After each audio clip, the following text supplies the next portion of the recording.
but usually not. It takes a few minutes for everybody to kind of jump on anyway. Did it start? I literally just started it.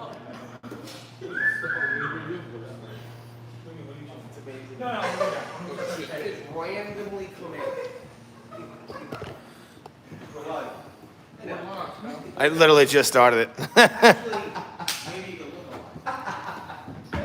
was not right. That was actually what we should do. What's up, guys? What's up? What we should do is we highlight the teams. It's almost like a competition. Yes. When the wash floor is bigger, we'll do that. We'll have like who can clean. We'll have like a clean off. The other thing I'd like to do. Yeah. So even a competition, you put me and Joe out here together. It's done. It's done. The what? Joe the Fulmer or the... Yeah, no one's on yet. Oh, one person. There we go. Joey Bucket Drops, Joe the Fulmer. Got you.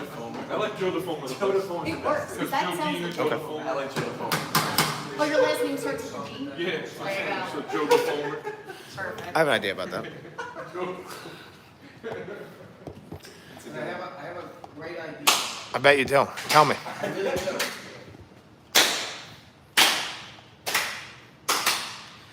Everybody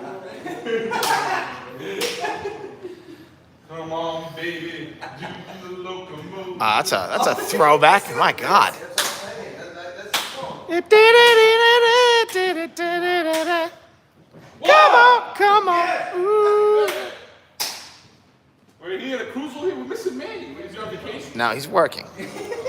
Actually, he'll be here in like 20 minutes. On vacation. All right, so, yeah, we're just going to let a couple more people kind of join the live, but right now, for the two people who are watching, hello. And we are going to be cleaning a whole bunch of rugs for you today. We got a lot of small rugs today. Only one synthetic, I believe.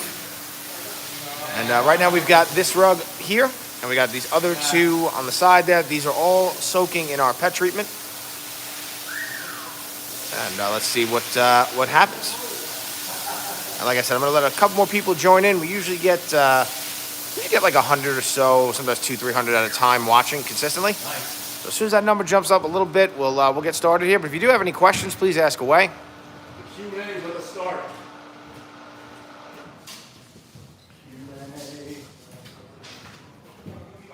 Oh, yeah. And I figure we'll go from this one to that one. That guy, Yeah, get that. Get Yeah, that thing out of the way. exactly. Yep. We're all thinking the same thing. And we're filling the tanks, right? Always on the same page. Oh, yeah. Energy Star, hello. Thank you for tuning in. And this is one of our live Q&A videos. Just gonna let a couple more people jump in, but if you have any questions, please ask away. And we got a couple of rugs here soaking in our pet treatment.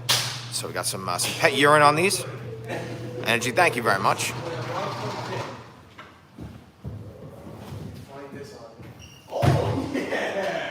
Cha-ching, baby. We got a coin now. What'd you find? Quarter? Yeah. Oh, it's just a sticker of money. We're not even real money. We're gonna have a good day, that means. All right, I see a couple more people joining. We're ATC Rug Washing, especially cleaning services. Coming at you live. This is the live video we do every Thursday. It's a Q&A, AMA style live video. So if you have any questions, please ask away. And I'm going to take you guys through every rug that we're doing, what we're doing every rug, what's going on with each rug, and why we're doing it. So this first rug here is a wool rug. Then all of the this rug that you see here and the two on the side there, they've all three of them have been already pre-soaking in our pet treatment.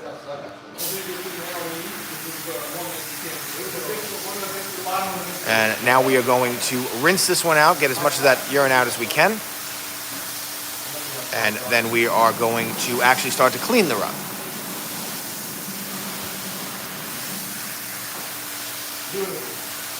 And I gotta take a quick phone call, and then we'll get started. So if you guys have any questions, please ask away. And I will get to every question that anybody asks today. Any questions for anything? Ask away.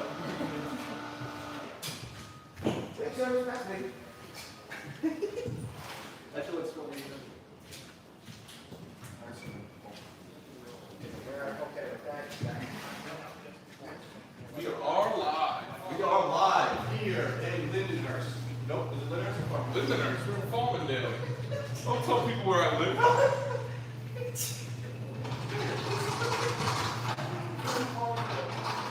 fans.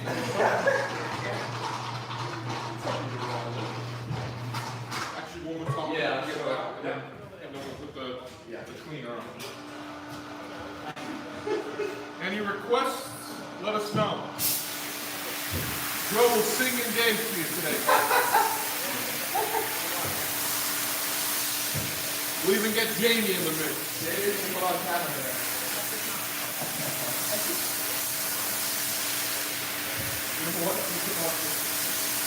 Listen, you guys should request Jamie to clean the rug with us. Good idea, right? Press 1 if you want to name this. Clean the rug. Press 1. Jamie's gonna come clean the rug with us, guys. He's got to type 1. Let us know.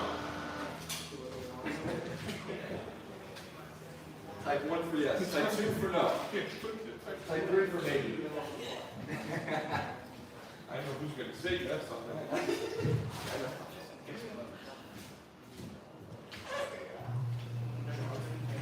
Yep.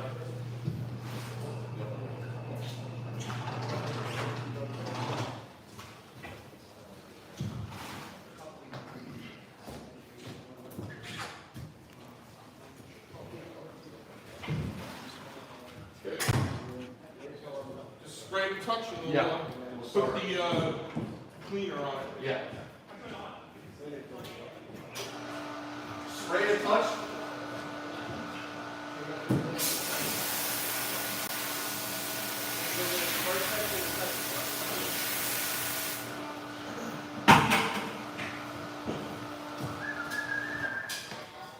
Beautiful. All right, I'm back. He's back.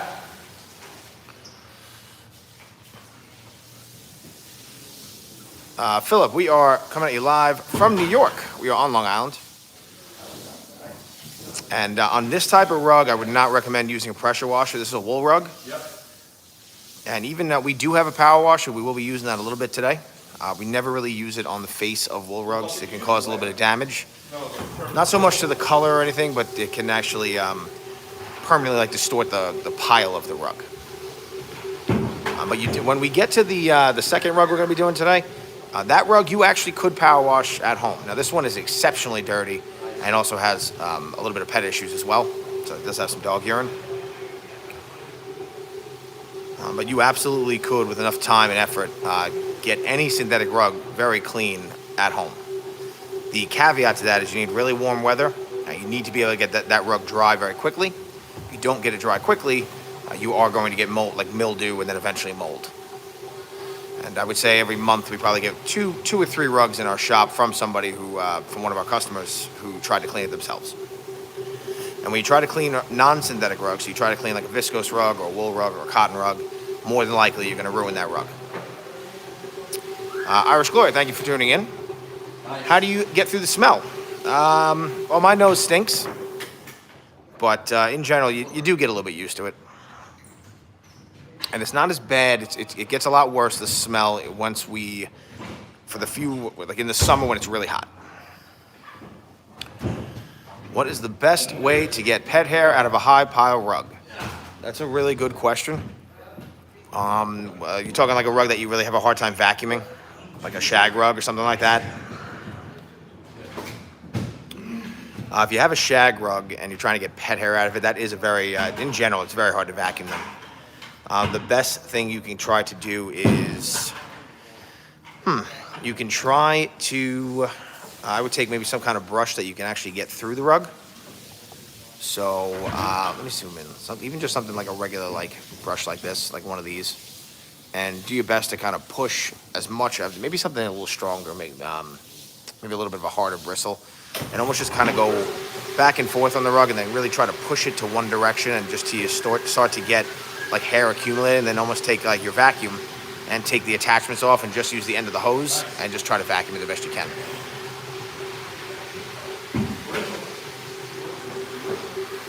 But even for us here with all of our dusting, the way that we clean shag rugs, the way that we dust them before we wash them, is we actually use like a reverse vacuum. So we actually blow air through a wand, which I'll show you guys later, but we basically blow air through the rug, and it causes any kind of dust and pet hair to fly up off the rug. and then we have fans that kind of blow it out the door. Yeah, Phil, that'll actually work really well on like your couches, the silicone like finger brush things. Those will work pretty well on couches. They'll work really well on lower pile rugs. Wash them out? Yep.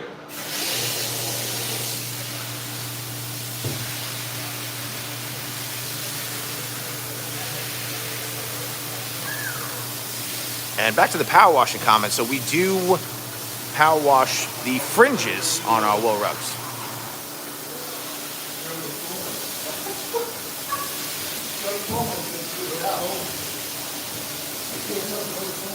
And don't forget, guys, we're going back to LST today, so a lot of foam. A lot of foam, baby. A lot of foam for LSD. A lot of foam for LST. LST is a phenomenal product. Show the foam that comes out.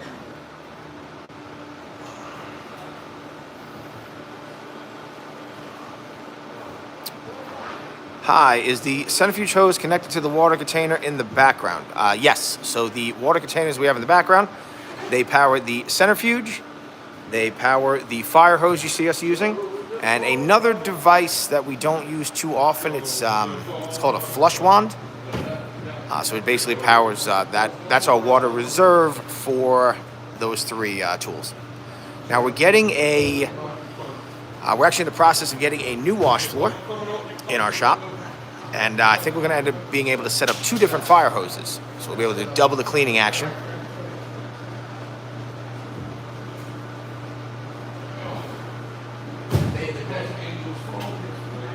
This one's for Joe.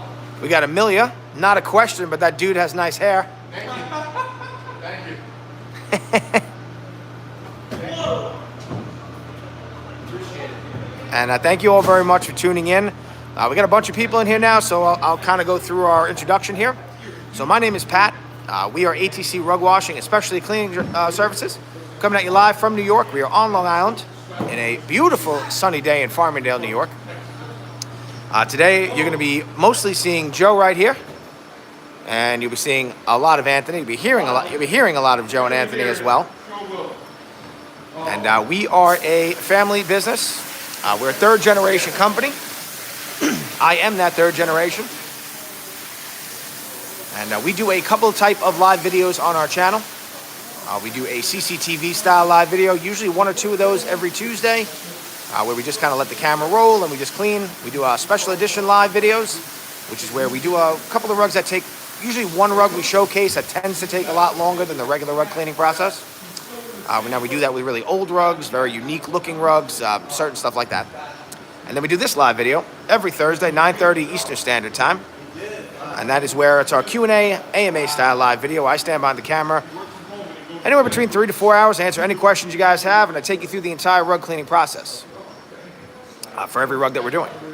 Now, on our channel, we do not make rugs dirty on purpose for content. We only clean rugs for our actual customers. Now, we're grateful for a lot of the very popular rug cleaners that you see, because they make a lot of ASMR content. They actually make some pretty good content, but they do tend to make rugs dirty on purpose. And we're trying to show everybody out there what it's like to clean rugs in an actual working rug shop. Yeah.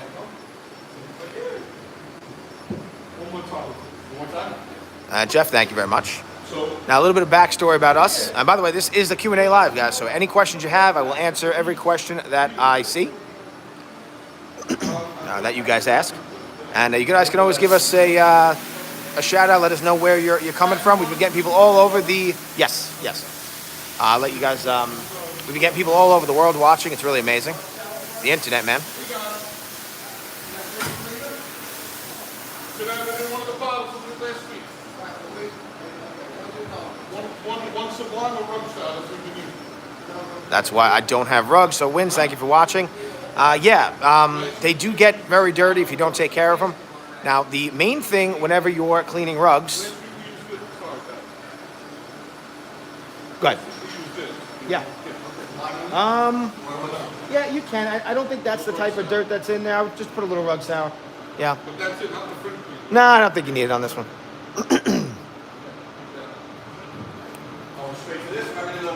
Again, back to cleaning your own rugs, keeping them clean at home.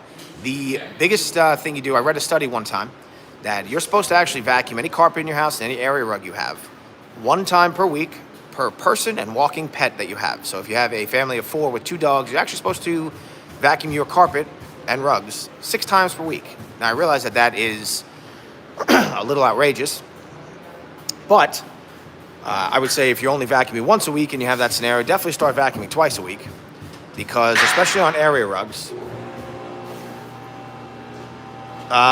you got to get the water going.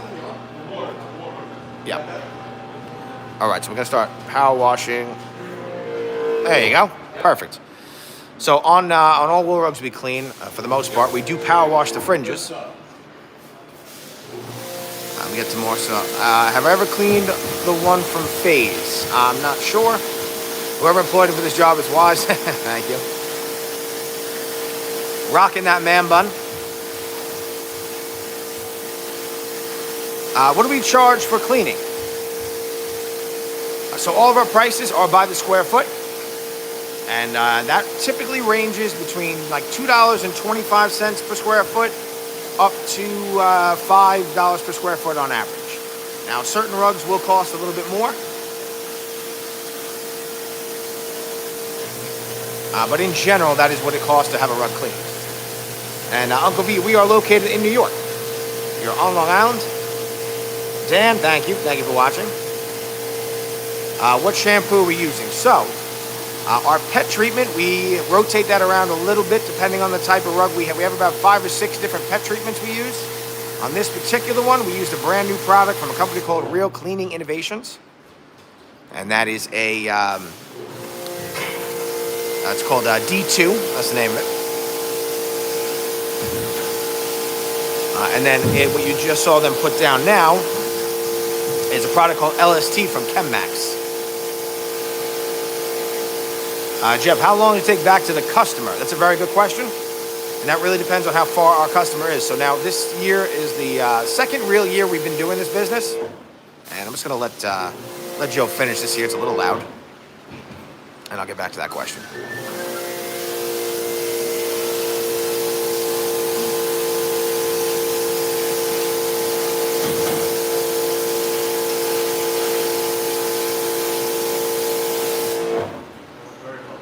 Perfect. Very well done. I did. It looks good. Yeah. Okay, so how long does it get back to the customer? Typically 1 to 2 weeks. So we only clean rugs in our shop every Tuesday and Thursday. And we are really going to maximize that. In a couple weeks, we're actually getting a new wash floor. A little bit bigger, a lot bigger, actually double the size.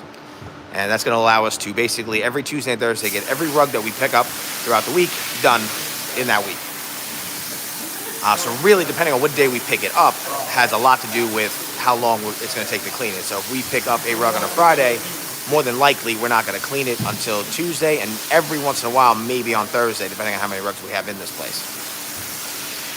And then from there, it's really just a matter of trying to figure out with our customer the best day for them that works to bring it back to them.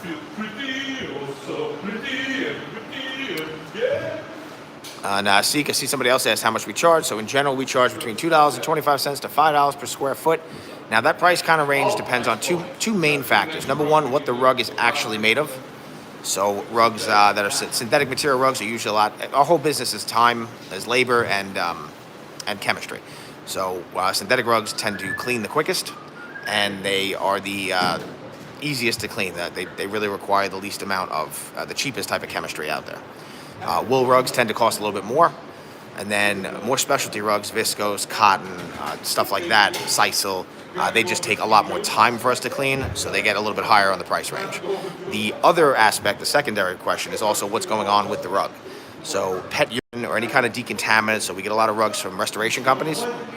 If there's mold or mildew on the rugs, it takes a lot more time and a lot more effort to bring them back to our customer in a safe condition. And therefore it will cost a little bit more. On some of the ASMR channels, they have rugs that are growing grass. Is that actually possible, or do they do that for show? They absolutely do that for show. I don't know if it's actually possible to grow grass on a rug. That might be possible with some time, but more than likely they're probably just ripping up some grass from outside and throwing it on top of the rug. The other thing when you watch those channels, you'll notice two things. When the rug is finished, it looks like nobody has ever lived on the rug. You never see any traffic patterns on those channels on their rugs. And that's because they're brand new rugs. So if I was to take a brand new rug right now and pour a bunch of dirt on it, it would be very easy to clean. And typically, you're going to see on some of the real big channels, they never really clean anything but synthetic rugs. Synthetic rugs are basically made out of plastic. So none of that dirt can actually go into the rug. It just kind of sits in between the fibers. And when you have very fresh, new dirt, it's very simple to remove it. The other thing that you see that doesn't make any sense on these channels, and by the way, this rug is about all finished, about to go into our centrifuge. The other thing you're going to see is if anybody had ever brought anyone who cleaned anything professionally, if anybody brought something that had dirt caked on, we would not add water to that. We would remove as much of that loose dirt as possible before wetting it. It doesn't make any sense for our equipment and our machinery to make a ton of mud on our wash floor and remove dirt that could easily be removed before washing. Which types of rugs are easier and harder to clean? So easiest types of rugs to clean are really two types. You have synthetic rugs, super easy to clean, and then handmade wool rugs are also very easy to clean. And wool rugs in general are very easy to clean. It gets a little bit tougher once we start cleaning. If I was just talking about the cleaning aspect, so it's harder to clean cotton rugs. Viscose rugs are actually relatively easy to clean, but you have some issues with them if you try to. You need to know how to clean this. A lot can go wrong with cleaning viscose rugs, but if you know how to clean them properly, they're actually pretty easy. Hey guys, one.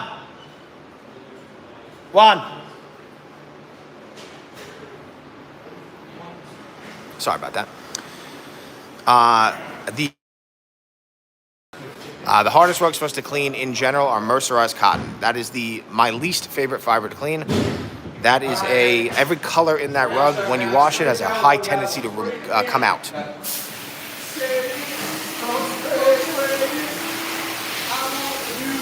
How did we know this was a smart business idea? So actually, fun fact about our shop, this is like our second real year of actually doing this work. So we're a third generation company. We've been in business since 1978.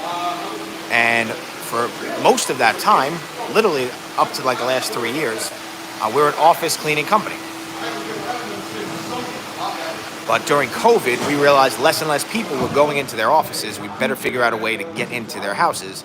And one way or another, we chose rug cleaning. Now, there's not a lot of people on Long Island doing this. There's not really many facilities that clean rugs. And we've been able to partner up with a handful of restoration companies and other carpet cleaners in our area who now utilize our services. And now we're just really filling that void for our regular customers as well. The hardest part for us when we started this business is educating people that this service actually even exists, that you're actually supposed to clean area rugs this way. But through social media and a lot of videos we make, it's been a lot easier to do that process. Jamie.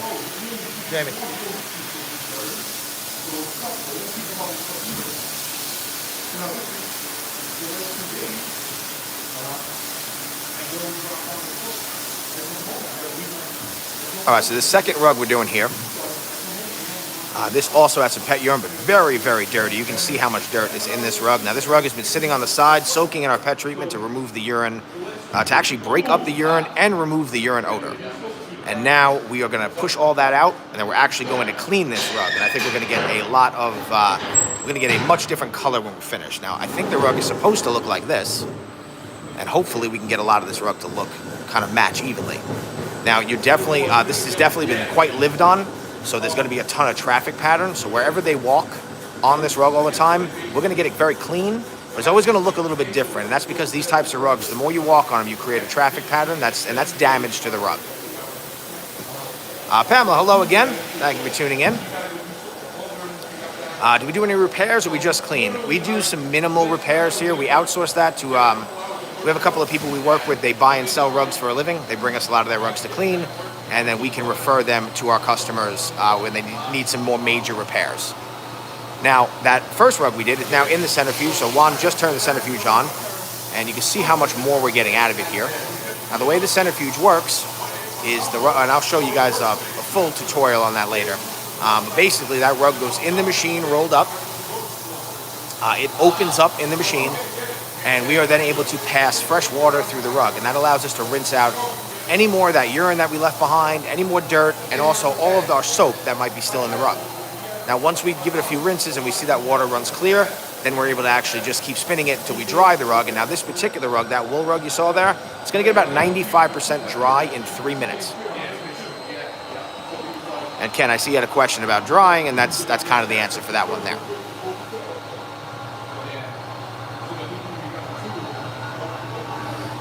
What about my family's antique traditional Persian Dacron polyester rug from the late 1700s? Do we do any cleaning in customers' houses? Yes. So we, for our rug customers, we clean wall-to-wall carpet, we clean furniture, so we do upholstery cleaning, tile and grout cleaning, wood floor cleaning, and a big part this year we clean outdoor cushions. So a lot of those outdoor cushions that they get mold and mildew, that green that you find on them, we are actually able to remove 100% of that, and we actually guarantee that we can remove that. And there he is. Manny just walked in. If you're a fan of our channel, you definitely know Manny.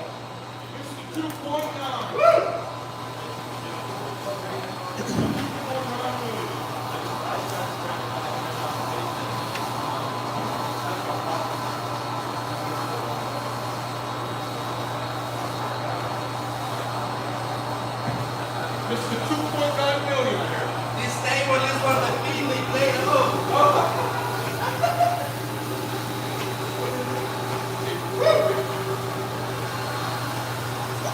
All right, guys, so I see, and by the way, you got Jamie here today as well. She does all of our filming. She's making some shorts. And this is literally how shorts are made on iPhones. We got Joe, we've got Anthony, we've got Juan helping out with the centrifuge. We've got Manny in the distance. I believe we got Arnie here today as well. There he is. And I am Pat Jr. You will see Pat Sr.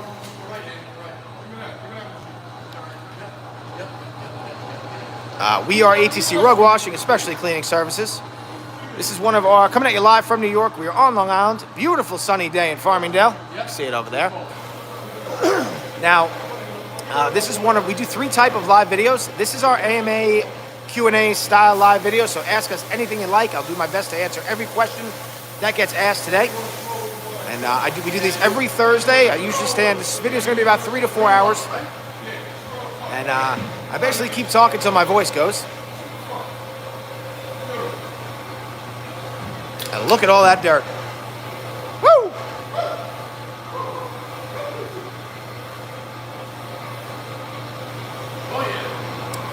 Am I going to miss Diddy now that he's locked up? Not at all. Not at all.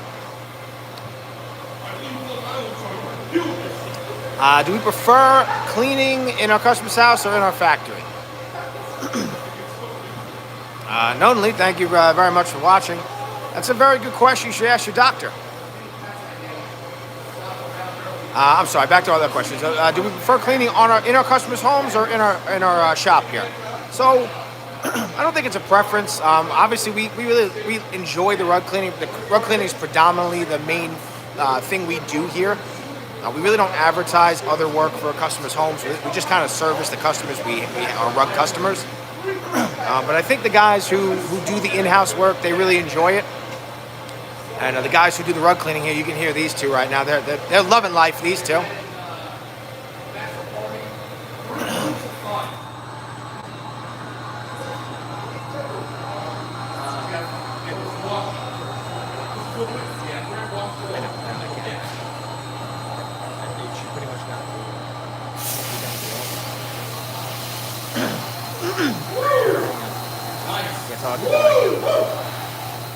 I'll just hang out here until I get the right count. All right. Nice. Yes, the rug. So Pamela was watching yesterday's live again. Thank you for tuning in again today. And Pamela, you've been tuning into all of our lives. Really appreciate it.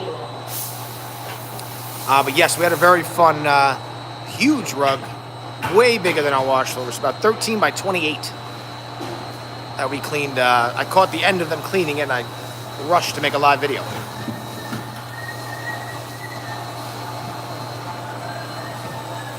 And again, if you're just tuning in, we are on the second rug for the live video. Now that rug is currently drying in our centrifuge, and we are now working on this synthetic rug here. I think this is the last synthetic rug we're going to be cleaning today. And then up next, we've got a Chinese wool rug with some cat urine on it. Now, cat urine is much more difficult to remove than dog urine. There's definitely way more ammonia in there. And it can be very persistent, very hard to remove. That is the type of issue where sometimes we have to wash a rug twice. Really, on average, how long does it take for a rug to dry? So the rug in the centrifuge right now will get about 95% dry in about 3 minutes. And then wool rugs, that last 5% tends to take about 10 hours or so to get completely dry. Now, it might come out of there feeling pretty dry to the touch, but really deep in the rug is still a little bit of moisture. Synthetic rugs, though, like this rug here, we'll get about 97% dry from the centrifuge, and then it'll be dry in like 2-3 hours.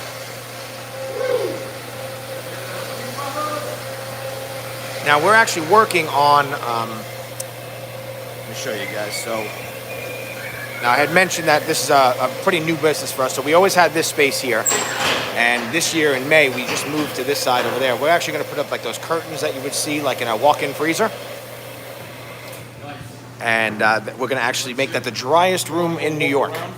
So there's going to be literally negative humidity in there. We're going to pull out everything. And that should actually really allow us to dry the rugs much, much quicker. Okay, let's sit it for like 2 minutes. I definitely have to wash the front of it again. That thing is filthy, yeah. Yeah. Yeah. You prefer the lives because the crew is funny and we all get along well. Yes, yes. Now the reason we get along so well is because I've known these two forever. Yeah. That's true.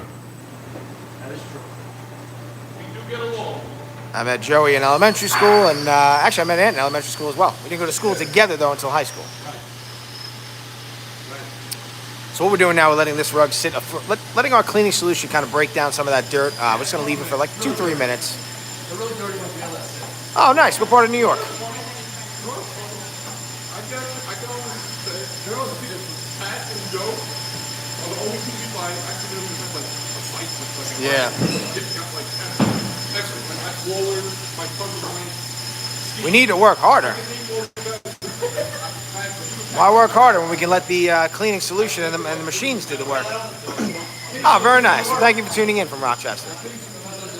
And again, guys, this is one of our live Q&A videos. Now, in the background, let's zoom in and see what Manny and Arnie are doing.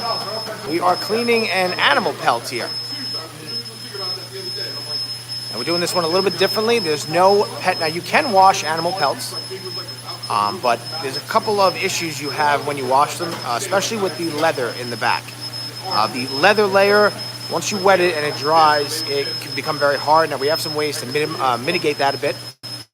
But this particular one, there's no pet urine, and it's actually relatively clean. The customer really wanted to get they just bought it from a tag sale. They just wanted to get a very good dust and just a general cleaning. So we're actually going to be, we're going to be cleaning it by hand, and we're going to utilize our truck. We have a carpet cleaning truck mount system to rinse away and kind of get that one clean.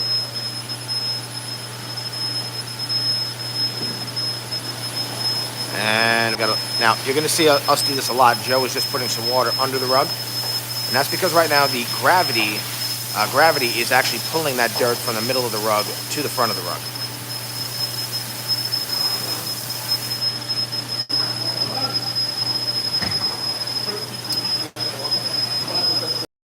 You saw a rug in the back that needs cleaning. We got a ton of rugs that need cleaning. I think we got about 40 or so rugs we got to get clean. And we're going to get through the majority of them today. Now, today on the live video, we'll probably do about 15 or so.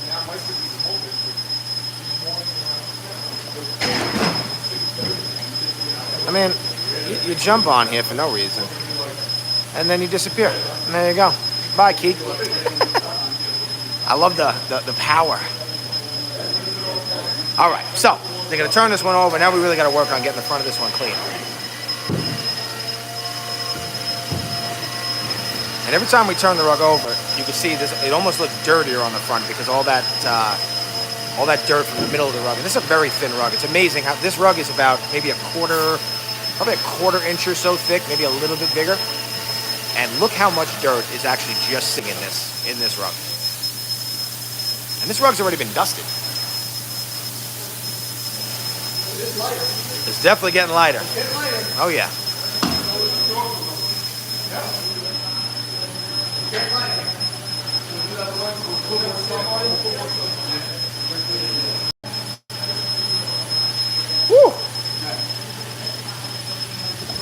Colonel, thank you. Thank you, thank you.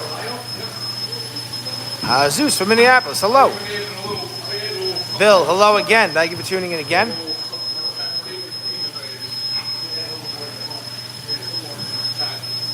And that's right, Bill is a carpet cleaner. I forget where you're out of, Bill. Where are you located?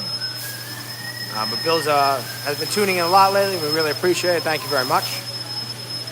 And I see a whole bunch of people jumping in, so I'll go through what we're doing here again. So today is one of our live Q&A AMA style videos. We are ATC Rug Washing, especially cleaning services. And again, we're coming at you live from New York on Long Island. Beautiful sunny day in Farmingdale, New York. Now, during these live videos, I stand behind the camera. My name is Pat. We are a third generation business. I am that third generation. And I stand behind the camera and I answer any questions you guys have.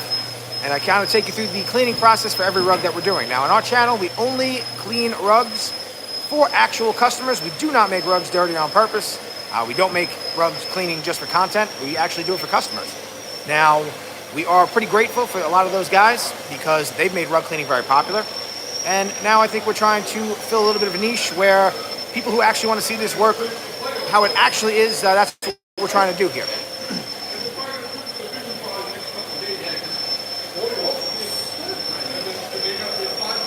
David, thank you very much.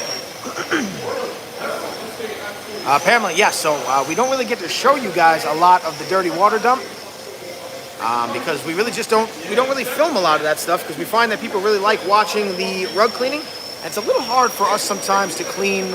We use that equipment a lot in customers' homes, and I'm sure some of our customers would be okay with it, but we don't really want to do a ton of filming in our customers' homes.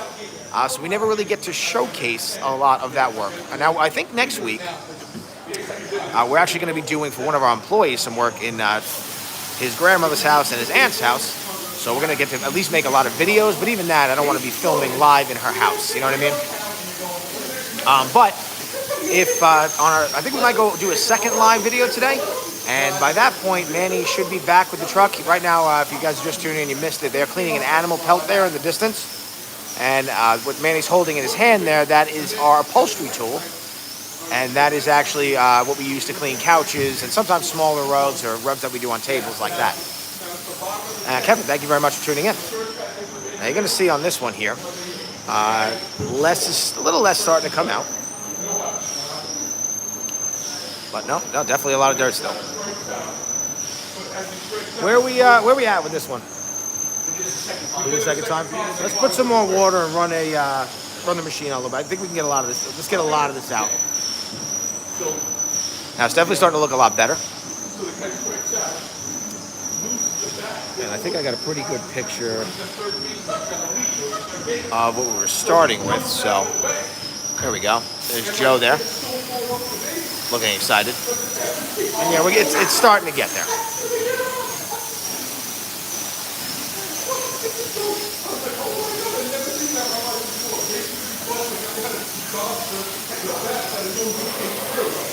So Bill, I don't even pay attention to the upholstery tags. I just test. I was taught from day one, the best thing you can do, forget about those tags and just test everything. Now we have a pretty good eye to, because of how much viscose and how much unique materials we come across in the rug shop, we have a pretty good eye for it in the field. But when in doubt, we solve and clean. We'll dry clean. We do full dry cleaning for furniture in our customers' homes. We actually do quite a bit of dry cleaning. And actually, when you dry clean, there is a way to introduce some moisture once you went first in with solvent. But that requires a little bit of training. And a little bit of making the mistakes in the past. The only way I really learned how to clean viscose couches, we actually clean more than I thought we would. We actually do a lot of, we've been finding in a lot of our customers' homes viscose staircases and wall-to-wall carpets, kind of nuts. But just through trial and error, we really figured out how to clean those. But when in doubt, use solvent, dry clean it, and just use rags, and just tell that's the safest thing to do for the material. And obviously ventilation, lots and lots of ventilation. Cores, the same as electric cables and water. Yes, so these are all rated to for this amount of moisture. Yes. And also, so the machines are rated to be surrounded by a lot of moisture, and we are actually plugged in a little bit higher. We're not plugged in on the floor or anything. Yeah, so I actually, for one customer, we messed up a small chair a couple of years ago, a viscose chair, and then ever since that day, I've never made that mistake again. That's we had to get it reupholstered for them, but that's kind of part of what it is, you know.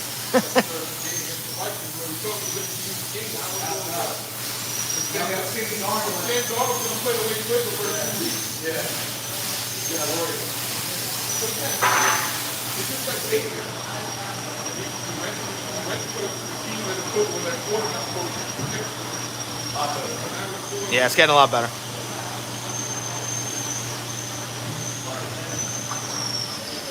And again, guys, it's one of our live Q&A videos. So if you have any questions, please ask away. And we're going to be cleaning a whole bunch of rugs for you today. Now, I think on this one, I want to spin it. Yeah. So I want to see what comes out, and then if I have to, we'll play around with the truck a little bit. Yeah. Yep. I mean, you can do it one more time. Maybe put a little water under it, too. But to me, that still looks a little bit like dirt. But I might want to clean it a little bit differently now to really knock the rest of that out. Now, a lot of the carpet cleaning chemistry we're using, especially on the wash floor, is very mild. And sometimes, occasionally, like a synthetic rug like this, where you're seeing so much dirt, we're going to elect to start, we're going to get it as clean as possible on the wash floor. We'll give it a good rinse in the centrifuge, get as much of that dirt out. And then we might have to do a touch-up with our truck mount where we're using steam. So we're using 212-degree water, and we can kind of play around with dabbling with a little bit of stronger chemistry. But this looks significantly better from when we started. Now, guys, one other thing, let's power wash the cords. We did that. We didn't do that yet, right? Nope. Yeah, okay. And on every synthetic rug especially, we have to power wash these cords because if we try to do them by hand, they tend to hold a lot of dirt. And if we don't power wash them, it takes a really long time to do this by hand. And it's going to take about 10 seconds here. Is the floor tilted slightly? Yes, so it's slightly tilted towards the trough down there, yes. Now, we get a question a lot sometimes about... we get a question a lot about why we don't use those grates, why we don't put grates on the wash floor. And we used to, actually. If you go back to some of our very, very early videos, I think we had them. But what we found is a lot of the chemistry we're using here, we want that to sit for like 10 to 20 minutes on the rug. And when we have it on the grates, it was falling through the rug, down into the grates, and falling off the wash floor way too quickly. So you're going to see, that's why you see a lot of carpet cleaning videos in general, like a lot of other guys are doing what we're doing here. They really don't use those grates too much. Or if they do, at some point you'll see that they got rid of them. Now I know there's a couple of rug shops too that have both. So there's a couple of rug shops with enormous wash floors, absolutely huge wash floors. There's rug shops out there with like 6 or 7 centrifuges. And I think a couple in California especially. And those rug shops have both. They have graded floors and non-graded floors. But that's I hope maybe one day for us. Is there a target pH that works best for synthetic rugs? Yes, definitely. So as a starting point, around 10, 9.5 to 10.5 is a really good number. And then really depending on the type of synthetic rug you're cleaning, you can go a little bit higher. The only problem, the higher you go with the pH, the more likely you are to leave soap behind. The other caveat too, if you're cleaning nylon, nylon is the only synthetic fiber with dye sites. You can actually bleach the color out of nylon. But if you're dealing with like polypropylene or olefin or polyester, that color is throughout the entire, the plastic itself has made that color so you can't really bleach it. Olefin especially, you can actually put bleach on olefin. It will not, I wouldn't recommend it, but it will not actually bleach the color out. Now, yes, Bill, so we do have a rug badger, and grates are definitely the way to go. But yes, so Colonel, back to your question. So in general, starting around 9.5 to 10.5 is usually more than enough. Sometimes if we go, like, let's say we clean a restaurant's carpets, we will go up there a little bit higher. We'll get to like 12, maybe even 13. But then you really have to really make sure you get all that cleaning solution off. But the only way you're going to break up heavy grease and stuff like that is to use a degreasing carpet solution that's a little higher, kicked up a little bit higher. Now, most carpet cleaners, any carpet cleaner that's actually doing work in your home should be actively using a rinse in their water to help remove the soap. So if you have your carpets cleaned in your house and they get really dirty really quick afterward, that means they left too much soap behind. I don't see the name Dacron very often, but Viscose. So rayon is the head of that family, and they're all types of rayon. So Viscose is a type of rayon. I see Viscose every week in the shop. And we actually love cleaning Viscose here because it's super easy to clean if you know how to clean it and you have a wash for it. But for any of you guys out there cleaning wall-to-wall carpet and you run across Viscose, you try to clean that in the house, you are going to have a very bad time. You can do 24. You can go a little more. Basically, it's technically 40. You can do like 30. It's so, you remember this, it's so strong.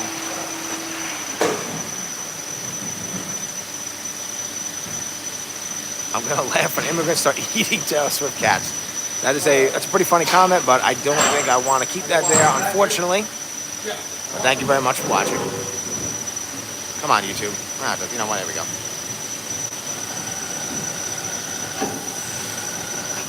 Is it our daily job or a hobby? So, no, this is our full-time day job now. We're the rug business in general. Now, we do our main business. We only started cleaning rugs during COVID. So, we're a family business, third-generation company. We've been in business since 1978. And for that entire time, up until the point of the middle of COVID, we were an office cleaning company strictly. All we did was commercial, like nightly cleaning, and carpet cleaning and tile and grout cleaning and stuff like that in commercial settings only. We never did work in customers' home, in anybody's house. But during COVID, we realized that less and less people are going into their offices, so we better figure out a way to get into their houses. And one way or another, we figured out rug cleaning made the most sense. And I would say, like, we kind of dipped our foot in it late 21 and all of 22. We really started taking this very seriously last year. And at this point this year, we can see how this is turning into an actual real business.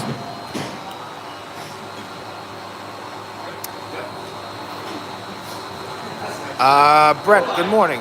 Good morning. Thank you. Thank you for tuning in. Did we ever go to school to learn all the different textures of carpets? People don't realize it's not just clean the rugs. Yes, actually. So I've been to a whole bunch of classes. Now, we did a lot of carpet cleaning throughout the years because, offices do have carpets, but it is nothing compared to rug cleaning. There are so many different types of materials involved in making rugs. It's an entire different industry. And on top of that, it's not just the material, it's also the way they make these rugs as well. Now, we do a lot of tufted rugs here. We don't have one to clean for you guys today. We actually cleaned one off camera already. You have a radio voice. You should apply. Thank you. Nelson, you can go viral. Sad how to watch. You can do a short for kind of like pressure wash video. You can make a bunch of time with people available. Anyway, so Nelson, we actually we've gone viral a couple times. We make a lot of short videos. We actually had one on Facebook, just hit 3 million views from last week. Whoa! What is going on here? What is going on here? Ooh! That's the cat urine. Cat urine. This man in the distance. There he is. My God. Now you can hear Anthony talking. There's a little bit of animosity between the guys now. So Joe and Anthony have had a couple of viral videos, but now Manny's video is far and away the most we've ever had.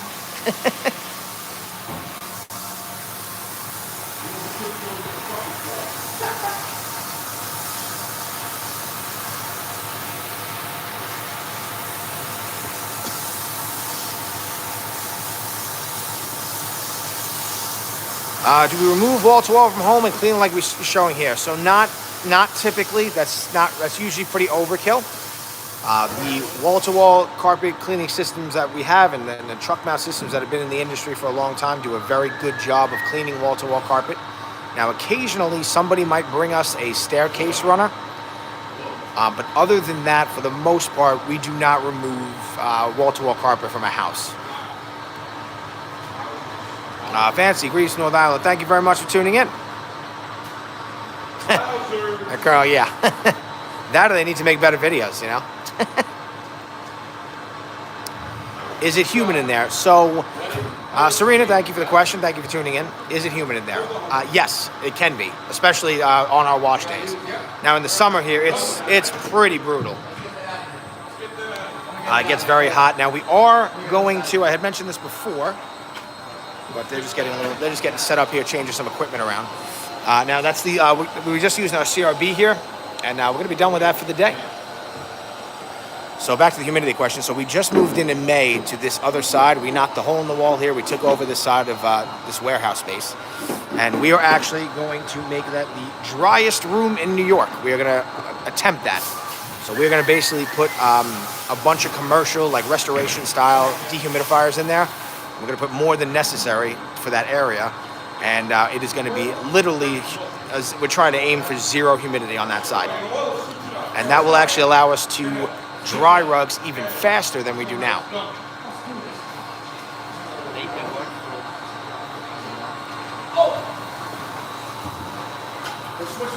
All right, guys, I'm going to take a quick water break here. I'll be right back. I got somebody asking me a question. This rug here, it's a Chinese wool rug. Had some cat urine on it. You just saw that coming out. So now we're going to start to clean the rug and really just try to, our pet treatments, they do a decent job of cleaning, but they do a much better job of killing bacteria, breaking down the urine and actually removing it more than cleaning the rug. So what we're going to do is we're just going to clean the front of the rug now and go from there. And then we're going to power wash the front. We're going to power wash the fringes, guys. A little rug sour in there. Perfect. Okay. Okay. I will be right back. Yeah. And yes, they're going to clean the front. They're going to clean the front and back, right? Yep, perfect. Okay. All right, I'll be right back. Oh yeah, kid.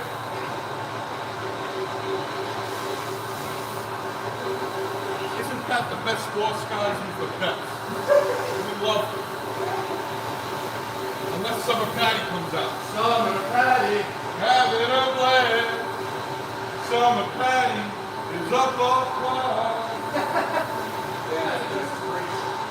You can get Danny. That's a Danny. Danny Zuko? Danny Zuko. Danny Zuko. All right, we're done here. Boom. Now, are you clean right away? Oh, yeah, I gotta back.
everybody, I'm back. So, let's see.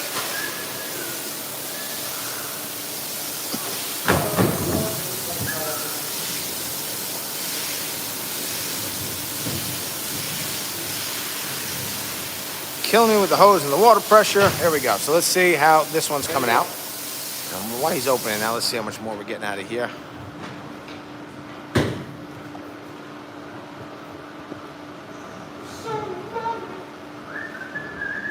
Come on, do me a favor. Yes. See if any of that transfers. No, see if it comes off. Yep. All right, so let's see. Do we have to add a pet enzyme when cleaning urine out of a carpet? So that's a good question.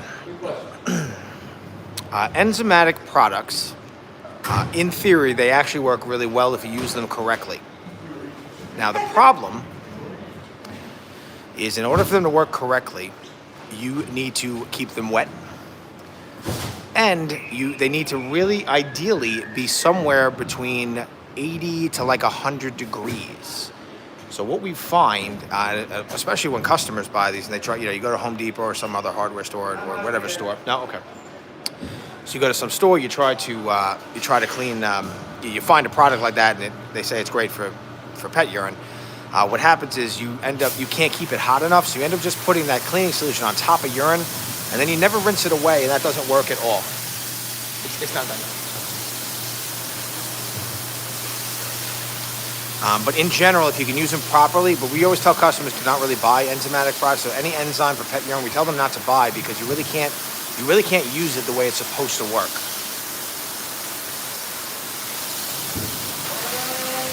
Now the fringe that require different cleaning methods, yes.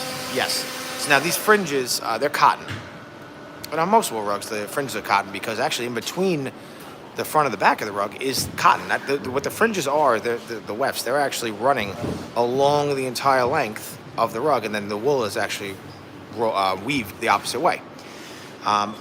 Cotton is super absorbent, so all that dirt and everything we've been doing, even some of that cat urine, is definitely in those fringes right now.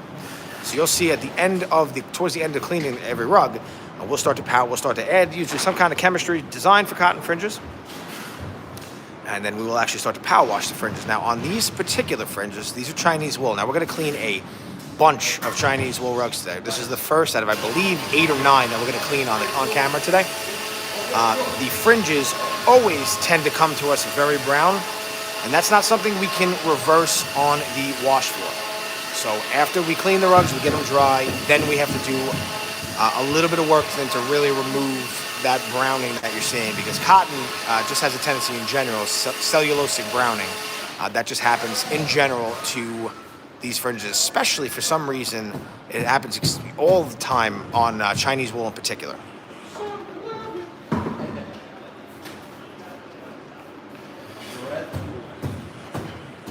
Is cat urine harder to get out than dog urine?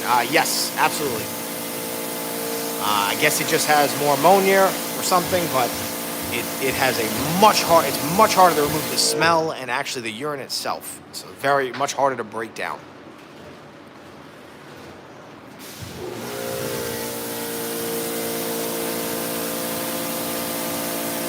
Now today we're going to be cleaning, I said we're going to go into a couple more Chinese wool rugs. We got a whole bunch of like nice medium-sized ones to get done here today. No pet urine on any of those, so it's going to be much more of a regular cleaning on each one. And then in the distance here, you can see this red rug here. This is going to be a fun one. This is going to definitely bleed a little bit. It failed the bleed test already, and our customer would like to wash it anyway. Now, there's no pet urine on it, so whenever a rug fails the bleed test, we will call a bleed test. We literally check it to see if it's going to bleed. What we can do is we always call the customer to let them know what's going on with the rug, and then it's really up to them if they want us to wash it anyway. And in this particular case, our customer wants to wash it, so we're going to do it. Do we allow visitors to stop by and watch rug cleaning? We do not. That's a little bit of an insurance liability for us. I cannot have people in here just kind of hanging out and watching us clean rugs. Now, if when a customer comes by, sometimes we'll give them a quick tour of the place. But in general, it's too much of an insurance liability for us. If somebody slips on a wet floor or something like that, It's just something that we just really can't do. Christine, thank you for tuning in. And that's a good question. What is the dirtiest rug we've ever cleaned? There's a couple that I could think of that come to mind.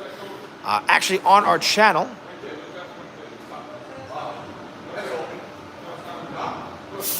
What are you talking about? No, what do you mean?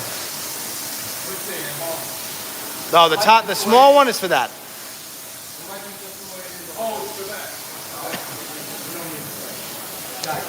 Anyway, so the dirtiest rug we ever cleaned. So, if you go on our channel, we have a video that's pinned. I think it's for returning viewers. We had titled that the dirtiest rug we've ever recorded. At the time, I think it definitely was. I think since then we've cleaned one or two other ones that might match it. Now, we had one rug in our shop that we would normally never clean. This was a rug that was in a severe flood and sat wet for about 2 to 3 weeks. And that rug came to us with a ton of green and black mold. Now, normally when we do work for insurance companies, that would be a total loss. The insurance company would look at, the restoration company would look at that and tell the insurance company, without us even looking at it, they would tell the insurance company, there's no chance that we're going to clean this rug. And usually, insurance companies would just replace the value of it to the customer. Now, this flood happened in a garage, and the customer was not going to go through insurance, so we attempted to clean it. It actually came out great. Front of the rug, no more green. We got all the black mold off the back and the front of the rug, but deep in the rug, in the actual knots of the rug, there was still black mold, and we just did not feel that we didn't want to give it back to our customer in an unsafe condition. So we didn't charge the customer. That was on us. We wanted to give it a shot for them. We figured if we could get it clean, it would make a great video.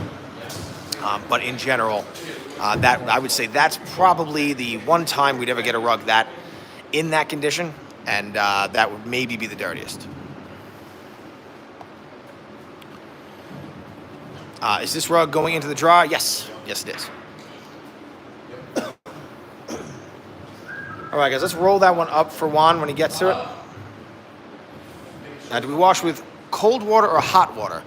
In our shop, it's always room temperature water. I'm going to get them the next rug, and I'll come back to that question. All right, guys, let's grab on the bottom there. Let's grab some of those Chinese wool rugs. Oh, you ready? All right, so actually, they're going to get that in the centrifuge, and I'll grab some of the rugs for them.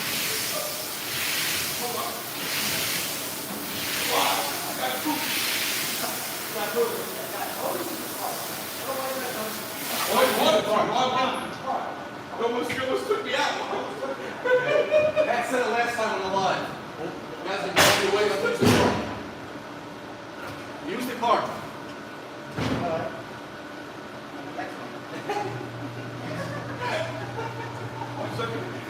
Oh, you're full of me. Nice. Okay. Are these just dirt?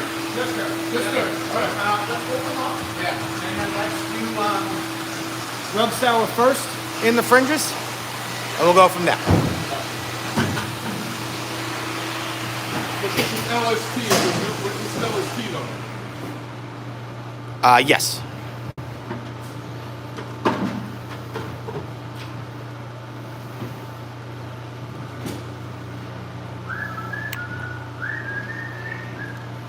Anyone watch Mountain Rug Cleaning? So Mountain Rug Cleaning has definitely made rug cleaning very popular.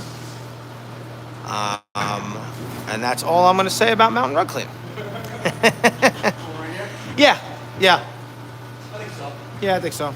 I think we can maybe do, yeah, let's see. They're pretty tiny, yeah. Well, let's do the 3, and then we'll go from there, yeah.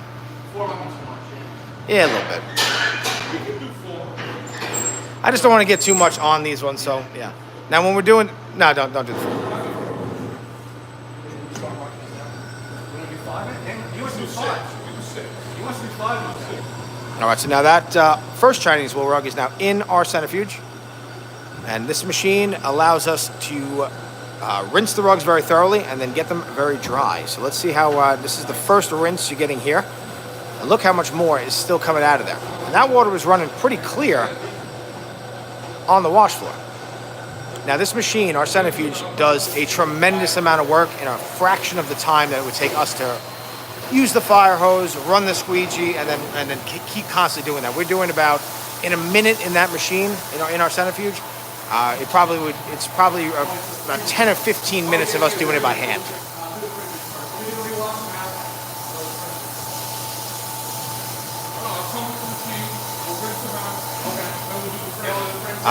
You checked out the merch store, so yeah. So we do have Ruggy merch. You guys had asked for it, and we do have it. I'm waiting for some of it to actually come in for ourselves, so we can we'll have Joe and Anthony on these live videos model it for you, as well as Jamie. Jamie, I want to do a couple of these.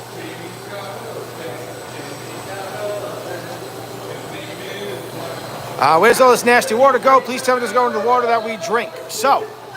Lady Flame, good question. So in most places in the U.S., in New York included, you're allowed to dump carpet cleaning waste as long as it's below a certain pH level, either to ground, which means you can, if, like, say we're doing work at our customer's home, we're allowed to put it in a flower bed, or we're allowed to put it in an inconspicuous spot in their backyard. As long as that water gets into the ground and cannot actually go into the storm drains, you are not allowed to dump any of this waste into storm drains. Now, in our shop here, the other option that you're allowed to do is down to the sanitary sewer. So we're everything where all the stuff that goes down the toilet goes, same deal. Now, our water here, it is filtered for large particles. We get all the wool out of it, stuff like that, and it just basically goes down into the sanitary sewer. Now, we are looking into some water recycling systems here. But this is actually a very new part of our business. I don't know if you were on the live a little bit earlier. We actually only been doing this since the end of COVID. So really 2023 and this year 2024, the first real years of us doing this. And they are a little bit expensive, and we're trying to find something that's cost effective because our water bill here in New York is actually very cheap. And also the chemistry we use here for cleaning rugs is actually very, very mild. So we are way under the pH level that is required to do that. So I think the pH level is supposed to be under 12, I believe. But everything that we're using here is actually, most of the stuff we're using is actually slightly acidic, usually around like a 6-ish. And occasionally we'll do like an 8.5, that pH range. And in general, it's really the best thing. It's not even so much it just coincidentally has, matches with what we're supposed to do. But it's really the best thing for the rugs.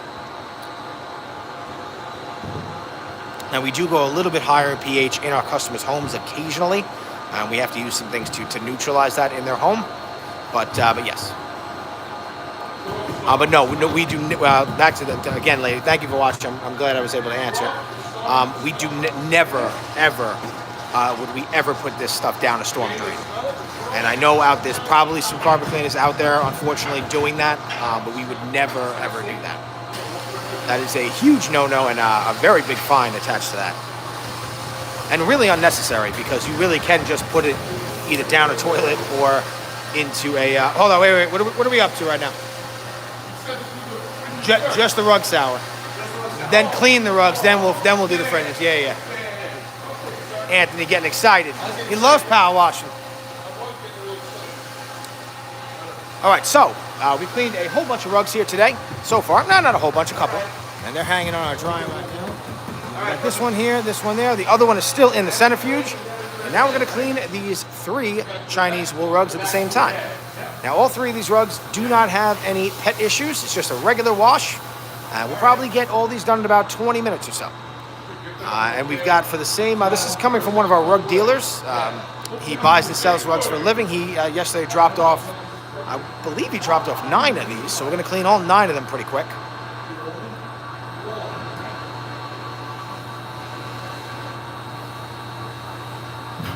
And then we're going to move over to a couple other unique types of rugs. And actually, they look great, right? Thank you. Now, actually, he dropped off 2 very cool rugs as well that he doesn't know if he wants to clean them yet, but they're in here.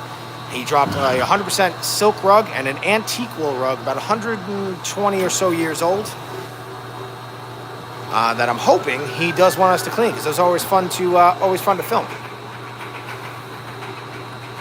Now, even though these rugs look pretty clean, the fringes are a little dirty. We'll definitely be able to help him out with that. Let's see how much we get out of them once we start to rinse the rugs.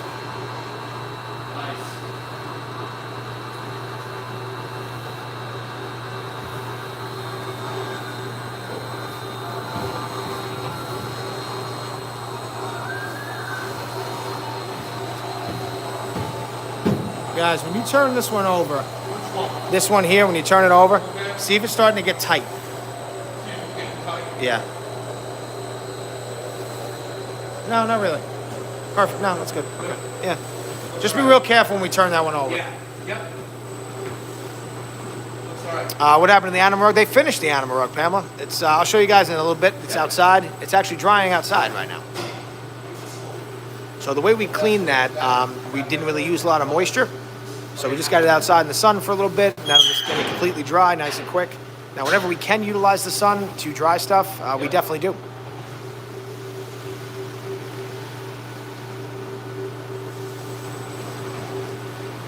Now, if you guys are just tuning in, we're ATC Rug Washing, Specialty Cleaning Services, coming at you live from New York. We are on Long Island, beautiful, sunny day in Farmingdale, New York.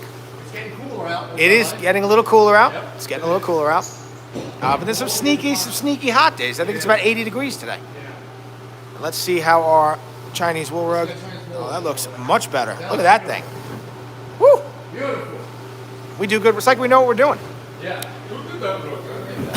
Who did that rug? And when you guys turn these over, just real careful with just yep. Yep.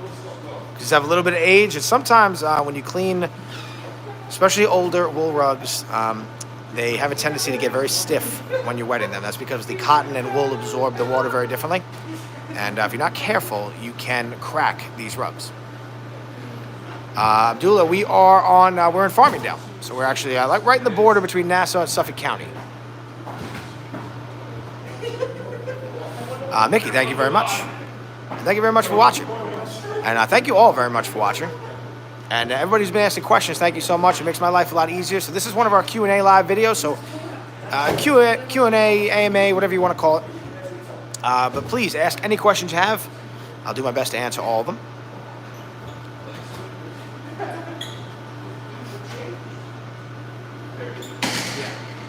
Yep. It's pretty wet already.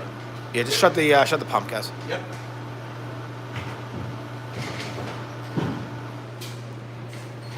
Ooh, and now I hear the other pumps on. Yep. Yep. Hold on. Oh, I didn't even hear that one. Nice ears. Nice, he is. Yeah, because every time we break this stuff, it costs me money. Yep.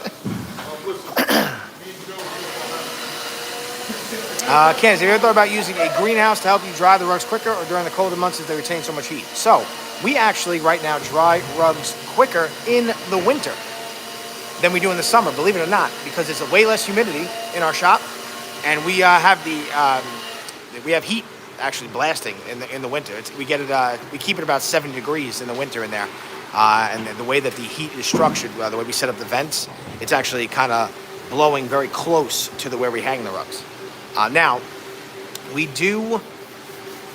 are working on making some modifications to that side where we hang all the rugs. We are actually going to dehumidify the ever-living crap out of over there. And that's going to let us, we're actually trying to aim for zero humidity on that side, which what we're hoping, and we know a couple of people that we know in different parts of the country, the way they set up their rug shops,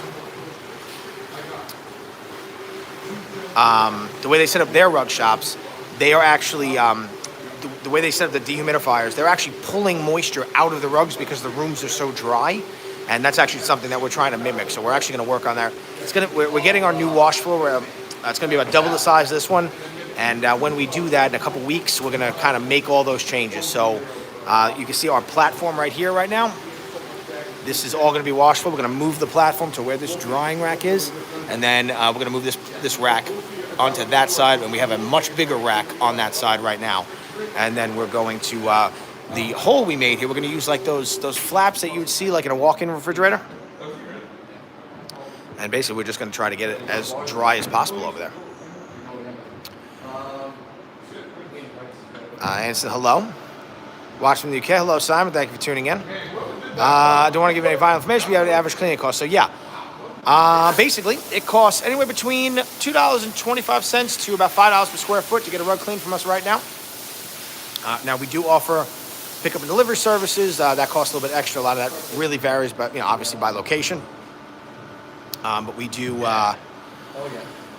in general, so it costs, certain rugs cost, like synthetic rugs tend to be a little bit cheaper to clean because it's time and labor, so they take less time to clean. Wool rugs kind of are in the middle, and then more unique rugs that take us longer to clean, so like viscose, sisal, jute, stuff like that is usually on the higher end. And then the next portion of that, the next question we usually ask our customers is any pet urine on the rug, any kind of weird, like was the rug in a flood or was there a fire in the house? We do a lot of work for restoration companies, so we get a lot of that weird stuff. Anytime there's anything we have to decontaminate or any kind of weird odor on a rug, then we have to, we charge a little bit more. Now, occasionally, we do charge a little bit more than $5 per square foot, depending on what we have to do to certain rugs. We were cleaning an animal pelt before. We do charge a little bit more for that. It's just a little bit different to clean. And a lot of the cleaning solutions that are required to use that do cost more money. So really, it's all relative. But in general, yeah.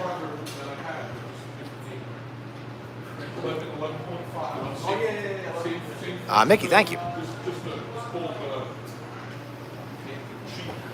I live in a really small town in Texas. I wish we had this service.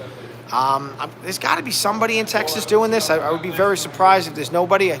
But now, actually, on that note, because we get this question a lot, and it'll help you maybe with your predicament here if you don't have anybody like us around where you live. We are working on, for anybody in the U.S., I doubt we're ever going to be able to figure it out internationally, but for anybody in the U.S., sooner than later, we are going to come out with a whole bunch of videos on showing you how to wrap your rugs and the best way to do it.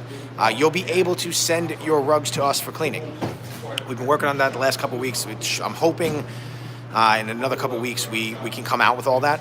And then basically anywhere in the U.S., you'll be able to send your rug to us. We'll get it cleaned for you. We'll give you a shout out. We might do a whole live day, maybe once a month or something like that, where we clean all those types of rugs. But we will make your rug famous on YouTube if you bring it to us. Abdul, you're very welcome. We started to clean the rug that bleeds. Not yet. So we're going to clean a couple of these Chinese wool rugs first, and then we're going to get to that fun one over there.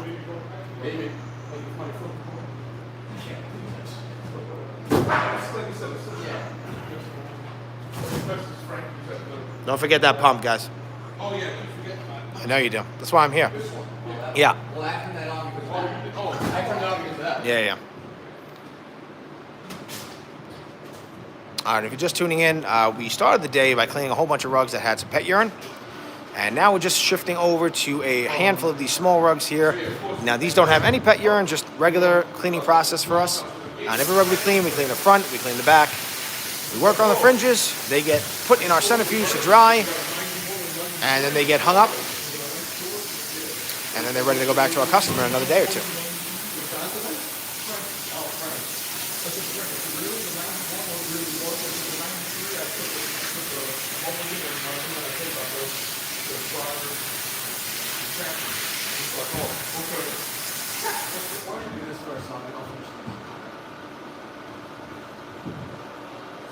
Nice. Again, this is one of our live Q&A videos. If you do have any questions, please ask away. And I will do my best to answer every question you have.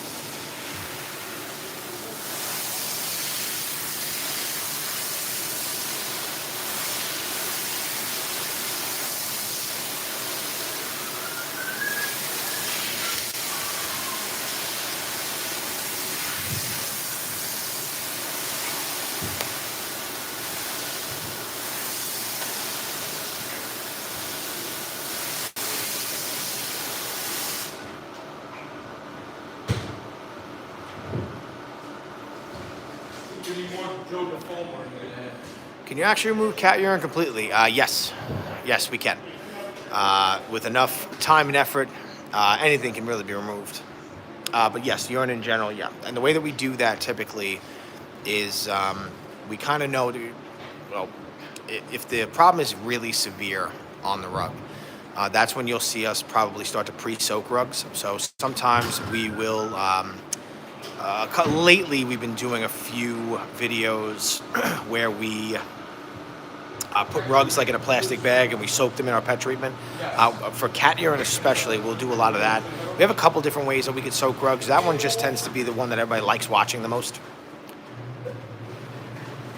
But yes, for cat urine, we really try to let the chemistry do the work for a longer period of time to really cut through all that, and then pretty much from there we just kind of clean it like normal.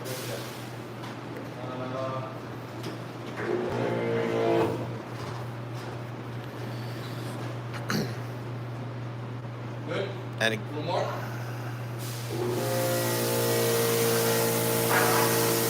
yeah, unplug that pump. So see how low it is? You see that plastic around the pump? What's up? You see where the screws are on the pump? When I see that, That's how it only sucks up the water up to that level. Yeah. The texture of the rugs change throughout the year. So on these particular rugs, they never really kind of change texture very much. And that's because on Chinese wool rugs in particular, before the rugs are made, they actually chemically treat the wool to make it feel much softer than it's really supposed to feel. And that really does make them feel a lot better. They feel significantly softer than regular wool rugs. Only problem is when they do that, they actually remove the outer walls of the wool, and it makes it a lot easier for different stains and stuff to actually enter the wool, fibers of the wool. So we have a really hard time removing stains on these types of rugs. But in general, the texture doesn't clean much. The texture doesn't change much. I'm sorry, it's a little loud when they're doing the power washing.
Now, the other nice thing about Chinese wool rugs is they very rarely bleed. That's a really good question, CCI. We'll answer that as soon as he's done with the power washing, I will answer that. But I do have a stain in general that I tend to find the hardest to remove. a lot better. Much better. Much better. Almost better.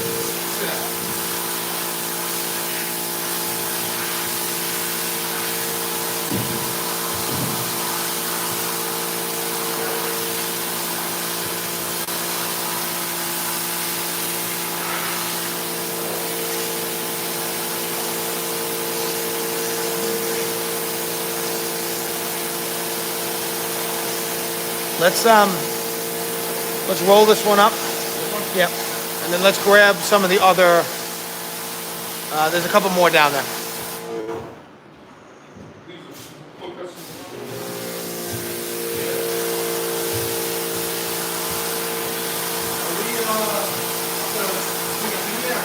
I would on that one. Yeah, use a little one. One more rinse on. One more rinse. This one's good. Roll this one up.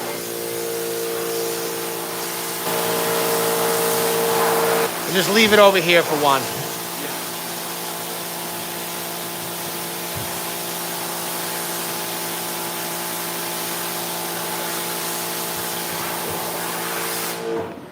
Okay, so the top worst stain to deal with. Now I see another comment here from. Thank you both very much for watching. Tragedy. I hate wool rugs. The hardest to get stains out of. So they can be. Now in general, sometimes stains come out very easily from wool.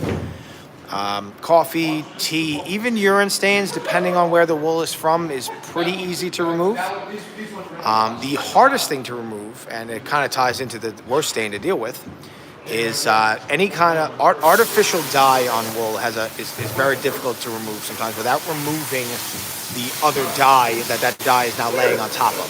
So in particular, red Gatorade, whatever the red dye that's in red Gatorade is extremely hard to remove from wool rugs.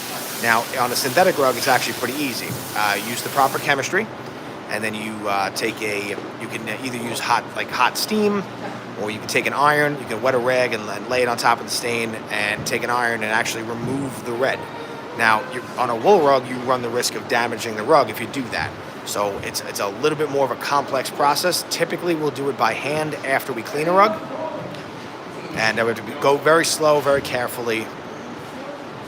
And really actually have a discussion with our customer to see if it's something that they want us to do. Because the one thing we don't want to do here is we don't want to remove the Gatorade stain or any kind of stain in general and then replace it with a stain now that's permanent because we took color out of something.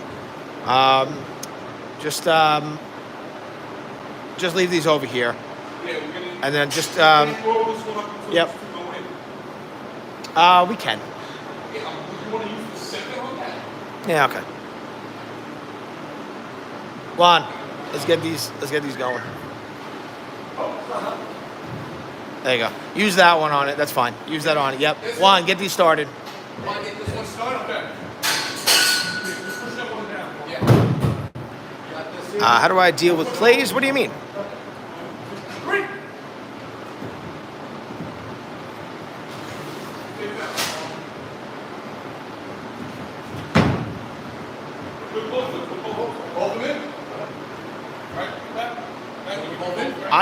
I think you can. I think you can. Yeah, we're gonna put two in. We're gonna put two in the centrifuge right now. Let's see what happens. Just give like 4 or 5 inches between. Yeah. Okay. All right. Now, actually, the next rug we're gonna clean is gonna be a little bit fun. So let's put that one back on the cart. You see the one that's right in front of us there, in the middle shelf? Yep. I've been looking. No, like on the shelf. Yeah, it's covered in urine. I'm excited about this. I was looking at this one yesterday. I'm like, this would be good to do live. Where are we from? So we are from New York. We are on Long Island. Yep, that one right there. And just bear with us a second here as we get ready to clean the next couple of rugs. Yeah, that one's going to be fun. It's disgusting. Yeah, let's go. CCI, thank you very much for watching. All right, so now this one here smells great.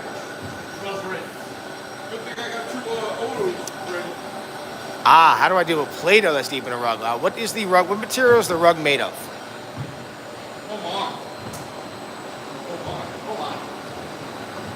Everyone's taking a piss in their living rooms nowadays. The pets are. All right, so now this one here came into us yesterday. We dusted it. And definitely quite a bit of, no, that one, yeah. No, maybe not. Put a little dye release in this one. I don't think it's going to bleed, but let's see. All right, so we got a wool rug here. Definitely a little bit of age to it. And definitely a bit of urine. Electric pressure washer. Yes, this is our electric pressure washer over there.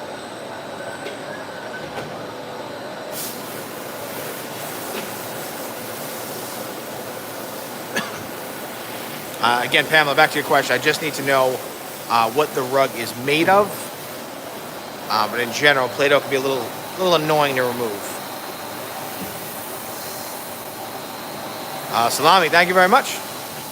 Thank you for tuning in. And thank you all very much for tuning in. So now what we do, every time we clean a rug, the first thing we do is we give it a pre-scrub and rinse. Now we do that for 2 reasons. Number one, We want to remove any dirt and urine and anything like that that can easily be removed. So we don't want our cleaning chemistry to have to fight through to get to the hard stuff, through the easy stuff to remove. Now, secondly, the next portion is we want to see if our customers used any soap or anything or any kind of cleaning solution and left it behind. And this allows us to kind of rinse away anything that they tried and the loose urine and dirt, and then we can really start cleaning the rug. Oh yeah, they put, I think there's definitely something on this. Yeah. Yeah, and this is exactly what we're doing. So I think they use that baking soda powder. Yep, and we want to make sure we remove that before we start introducing any other kind of cleaning solution. Be careful with highly oxygenated chemicals. Yes. So we do use quite a few of those in our shop. Never on wool rugs. You have to be very careful when you use those. I would never recommend anybody buying those and trying to use those at home.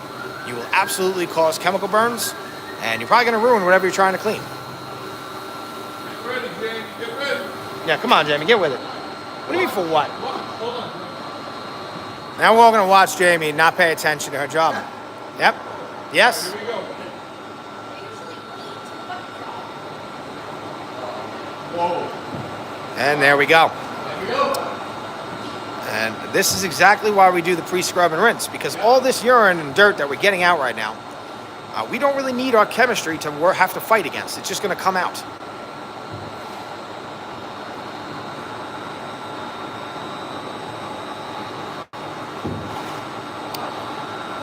No. So did we start out doing this in our garage? No, we actually, oh my. I would say definitely another good rinse and get some water under this rug. Maybe even 2 rinses. I might. Okay, so we actually had this space. We've had this space for years as part of our, we used to be the supply, where we supplied all of our janitorial equipment. It was our main business. We've been in business since 1978. And for most of those years, we've been an office cleaning company. So this whole warehouse here housed different machines and chemistry, garbage pails, all kind of stuff we would need for, and supplies. So like paper towels, toilet paper, stuff like that. But during COVID, less and less people were going to their offices, so we figured, oh, we better get into their houses. So we converted this warehouse into a rug cleaning facility. And this year, in May, we actually took over that side over there. A little hard to see from my angle over there. So we had to double the space. But no, we did not. We basically went full in. We said we're getting in the rug business, and we just bought equipment, and we just got in the rug business. Now, we've made a couple of mistakes. This is our second centrifuge. The first one we bought was a real kind of a waste for us. It was a very expensive waste. And then we had to buy a much better built machine that could really handle the volume that we're doing.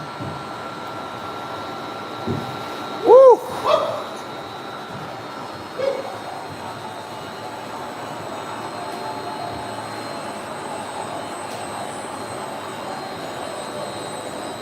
And actually, when we started this business, we also bought another truck mount as well. Like the day we started it, no customers. We just built this out and bought another truck mount, which I definitely would not recommend.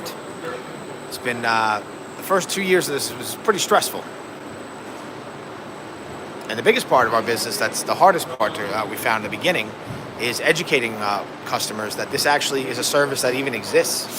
So most people are not familiar with rug cleaning. Now I know there's a lot of, it's becoming very popular, like on TikTok, and there's a couple of guys out there making rugs dirty on purpose and stuff. Now we're only cleaning rugs for actual customers. We do not make rugs dirty on purpose. We don't make rugs dirty for content. Now in hindsight, I probably should have started that. Those guys are making a fortune. But we are actually cleaning for real customers here, and most people do not know that this service exists. So we've had to use. We've been posting most of our business comes from Instagram and Facebook, actually, and it took about a year to really keep making videos and keep showing people that this exists. And then really once people learn that it exists, there's a pretty big demand for it because of how many pets are in homes.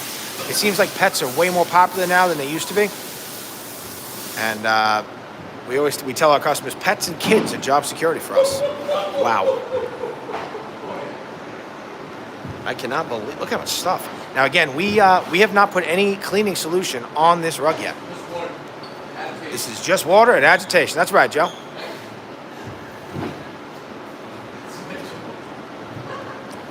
It's a flat weave rug, so it's probably a wool rug, Pamela. It's going to be a little hard to do that. Depending on how bad it is, and if they really like the rug, they might want to call a professional carpet cleaner. Just because, especially with the flat weaves, if you agitate them too much, you can really make almost like a hole in the rug. Oh, you broke the pink bucket out. I like it. Well, because somebody took our white one, Pat. Yep. I know. Do we recycle the water? So again, this is a very new part of our business, so we're looking into some water recycling. But unfortunately, it's very expensive to implement that. And we are trying to figure out the most cost-effective way to do that, to at least reuse some of this water.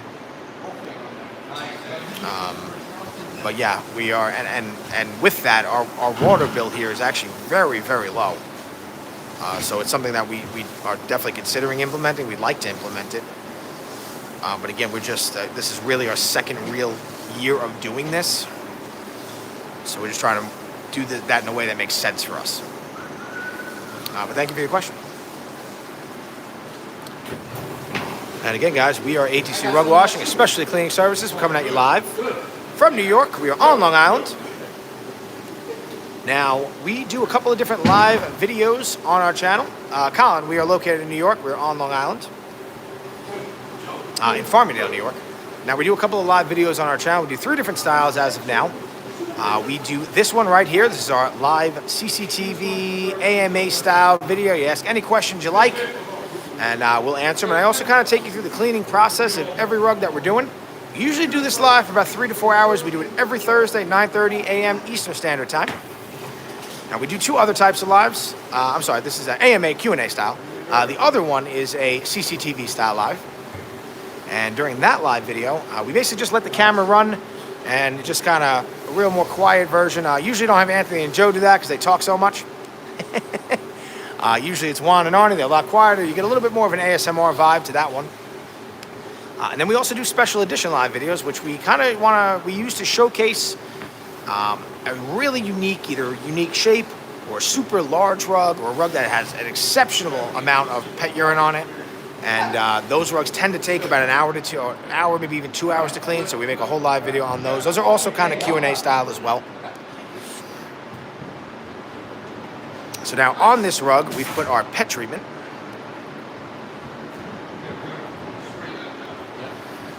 And we're going to put it on the front of the rug. We're going to put it on the back of the rug.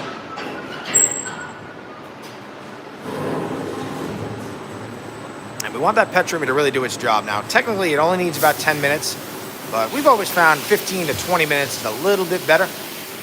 Yeah, we're gonna roll it that way though. Yep, on a pole, and then we'll go to the next one. So now, in a working rug shop, because we have to clean rugs all day, because we have so many to clean, and we really don't have the time to let this rug sit here for 30 minutes. Definitely rinse the back off. Look at this. Look how much is on. Rinse the back off. Look at it. Look what is on this. It's pooling on it. Size of this rug. This looks around 8 by 10ish, maybe 8 by 11. Now you can see how much urine. Now we have our pet treatment on the front, but look at all that urine coming off the back of this rug. Just give it a light. I don't want to push the pet treatment off. Yeah. Wow. Actually, Ant, just put it right on top. Just put it right on top. Yeah.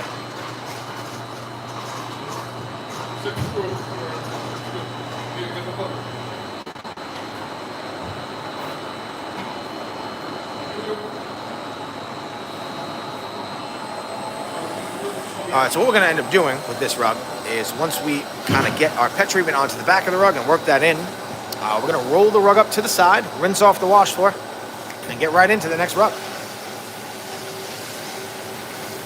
Now, we are going to be getting a much larger wash floor. So that'll allow us to, on a rug like this, kind of leave it flat. But until we get that wash floor, it's coming, I think, end of October, early November. This is really what we've been doing for 2 years. And yes, you can definitely always tell where the pet's favorite spot was. Rajesh, hello. And thank you guys all very much for watching today. Dave Warren is quite therapeutic. Thank you. The problem, how many carpets do you clean in a day? That's a really good question. So usually somewhere between, depending on the size has a lot to do with it. You just saw us before, we were cleaning 3 rugs at once. It really depends on how, and pet urine does take a lot longer. So somewhere between like 25-ish to 40 a day. We're actually, with the bigger wash floor and longer cleaning hours, we only clean rugs every Tuesday and Thursday. But with a bigger wash floor, a little bit more staff, and longer cleaning hours, we're going to try to get to like 60 or so a day.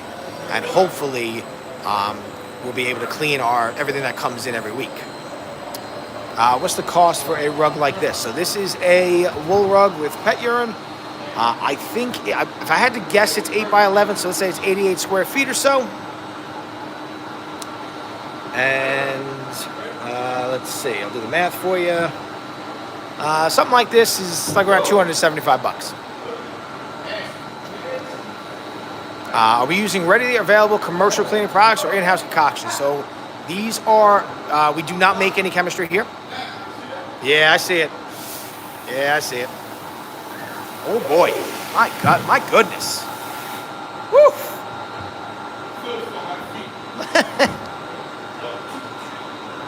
So we do not make any of our own cleaning solutions. These are all commercial cleaning products. Specifically, most of them are rug cleaning products. A lot of carpet cleaners might not be familiar with some of these companies, but we utilize, basically in our shop, right now we're using about 70 or so different cleaning solutions. Now, day to day, we probably only use about 5 to 7 of them. But there are a lot of very unique, there's a lot of small companies out there making really good cleaning chemistry, specifically designed for one aspect of rug cleaning. And in our shop, we will buy every cleaning solution that exists, and we will test them. And if we find an implication or an application where they work, we will buy it and we will use it in that correct application. All right, what's next? All right, let's get that red one. No, don't get the red. It's too big. Get a couple more of the small Chinese ones.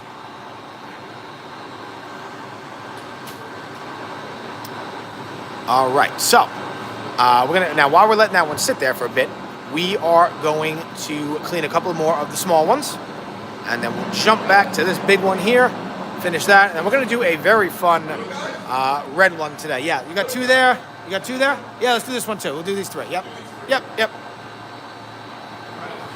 And just really keep it away from that, whatever's going on over there.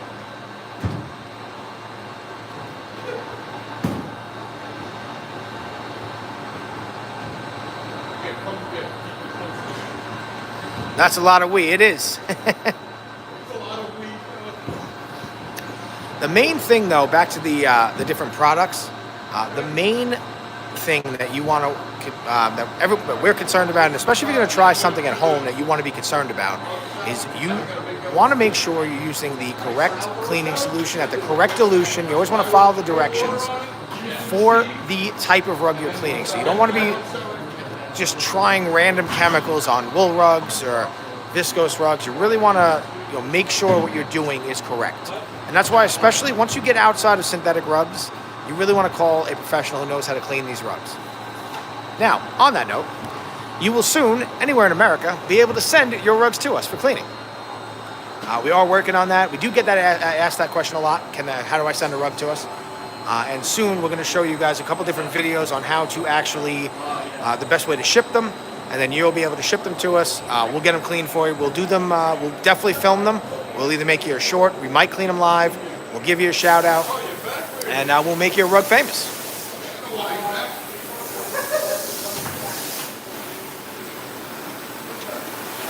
Where's our company located? So we're coming at you live right now today from New York. We are on Long Island. And we are in Farmingdale, New York. Joe, what would the cost be to set this type of business up? So, no, that's some, oh yeah. This is, by the way, this is Joe today. We have Anthony. You're going to see Juan. He's helping out with the guys, getting them in the centrifuge. You're going to see Mike here. Now, Mike, turn around. I told him I was going to do it. Let me zoom in. Mike, this is from Ruggy's Closet. And You guys asked for it. We have merch. So if you wanna wear something that says "Talk Dirty to Us," you can. What? Oh, good. Of course he does. All right, so now we got, you see that one's still just that urine just leaking out of that rug there. But right now we are going to, these ones here, there's no urine on these rugs. These have a little bit of age to them. They're Chinese wool rugs. Now, Chinese wool rugs are super durable. They last a very long time. The only problem with these rugs is when they get stained, it becomes very, very difficult to remove the staining. And that's because they chemically treat the wool before they make the rug to make it feel really soft. But by doing so, they actually remove some of the outer layers of the wool fiber, which makes it a lot easier for the stains and whatever any kind of spills or stuff like that to really get deep into the rug, almost making it impossible to remove the stains. And Joe, I'm sorry, I meant to answer your question. So what would be the cost set of this type of business? So if I was starting it over and I didn't have to, we made a couple of mistakes. We had bought another centrifuge. That was quite a bit of money. But if you were basically we're getting another wash floor, but if you were basically to put it all together and do it the way in my mind that I think is correct now, you're probably looking at somewhere between like $350,000 to $400,000.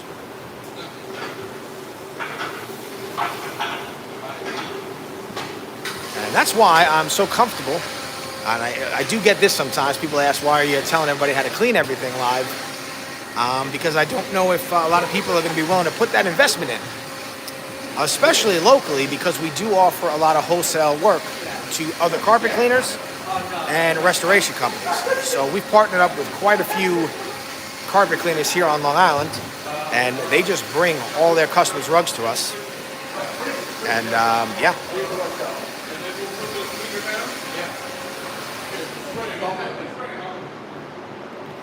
Now again, this is one of our Q&A AMA style live videos. So if you have any questions, please ask away. And again, my name is Pat. And I'm here all day for this live video. It's a Q&A style live to answer any questions you have. How do you clean the fringe on an Oriental rug? I'm sorry, I forgot to answer that question. So we're actually, you're watching it right now. So during the cleaning of the rug, we'll use, depending on the type of fringe and what's going on. So most fringes, every once in a while you'll get silk fringes in a rug. But 95% of the time, even more than that, 99% of the time almost, any fringe on a rug is either going to be, most of the time it's cotton, and occasionally you'll get synthetic fringes as well. On a lot of wool rugs, over the years, the fringes get damaged and they're replaced with fake fringes. So what we do is we take a spray bottle, we spray a cleaning solution into the fringes, then we lightly tamp them down, and that's what you're seeing Anthony do there. He's just kind of beating that cleaning solution into the fringes a little bit. And then we power wash them. Now we use our power washer, sometimes we use it on a lot of synthetic rugs. We never use it on the face of wool rugs, but we do use it on most of the fringes that we clean. Ahmad, hello. Jenny, you know who I got tonight? Good.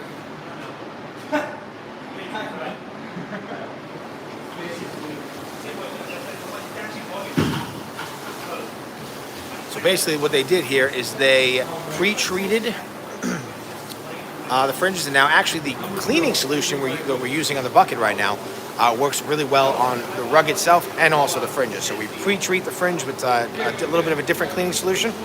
We want to get that in there first, and then really just running the machine over the fringes with this cleaning solution works really well. And Allison, you're very welcome. Does the fringe ever get unraveled? So every rug that comes into our shop, it goes through a pretty thorough pre-inspection, and usually if there's any kind of damage to the fringe, we'll either avoid power wash them, we'll clean them by hand after if we think it can handle the washing process. If not, we might still wash the rug, but then we won't put it in the centrifuge. We'll dry it with our truck mount, or in a real severe case, which doesn't really happen usually. Sometimes, most of the time, if one knot unravels, that's just always going to be that way. You actually can fix it. You can kind of retie the knot. But if it's usually more often than not, what happens when a rug is really damaged, the rug itself has a hole in it, and then we'll clean it a little bit very differently. But in general, fringes, for the most part, they don't really come unraveled. And if they are unraveled already, we're pretty aware of it.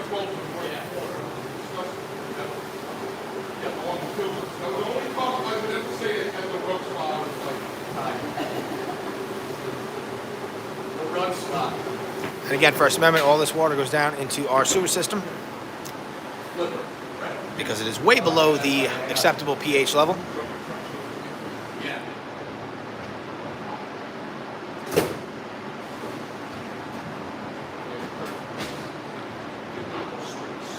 Yeah, and so, yes, it's always pet urine. We get a lot of pet urine here. I would say 75% or so of customers who call us, they usually call us for pet urine. It actually might even be higher than that.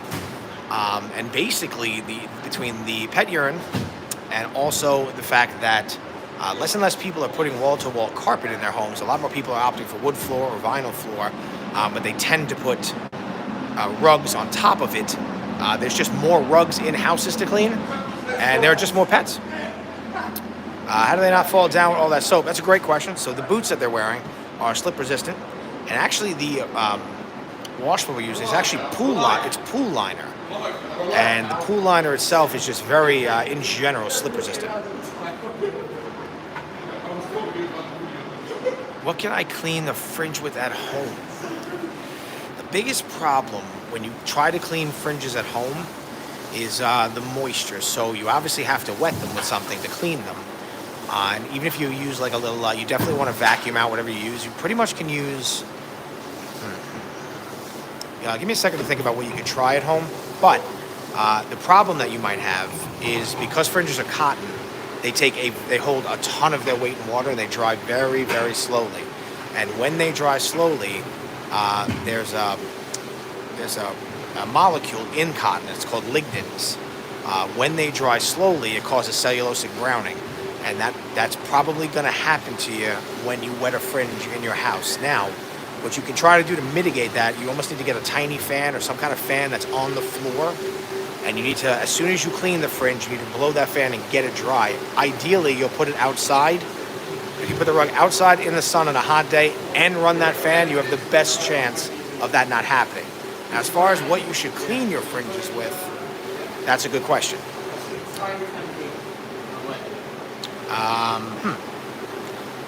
I would say any kind of relatively neutral cleaner. Actually, you actually go a little higher than that. You can actually use something like a Citrusolve or just trying to think what you can easily access that would make sense. Any kind of cleaner that you can find that says like safe for cotton. The only thing is you don't want to get any kind of cotton cleaner on the rug itself. That's another thing. So when you clean any kind of fringe, that fringe, you have to realize, is running up through the entire rug to the other fringe. Because what fringes really are just the ends of the whole rug itself. The foundation of the rug is the fringe. So what happens is if you wet like the tip of a fringe too much, you'll start to see the water rise up, and eventually it will touch. If you use too much liquid, it will actually go up into the rug itself. So I see somebody here asking if you can use OxyClean on a fringe. You absolutely can. You can. But the problem with that is if that OxyClean touches the rug, you're going to take the color out of the rug. So it's a little tricky. But the funny thing is the OxyClean will actually stop the fringes from turning brown. So there's a lot of different aspects to these types of rugs in general, because you're really trying to clean different materials, and the best thing to clean them is not always the best thing for the other material on the rug. But you could do like a little, you could take like a little OxyClean on a rag and just kind of try to like blot it and rub that area and see how it, and then let it dry and see if that oxygen kind of turns it back white. You can try that. But always less is more. You're better off doing something 10 times than one time too much, if that makes sense. I know that's not the best answer to that question, but I'm just trying to think what's the best way at home, and it's not the easiest question for me to answer, so I apologize.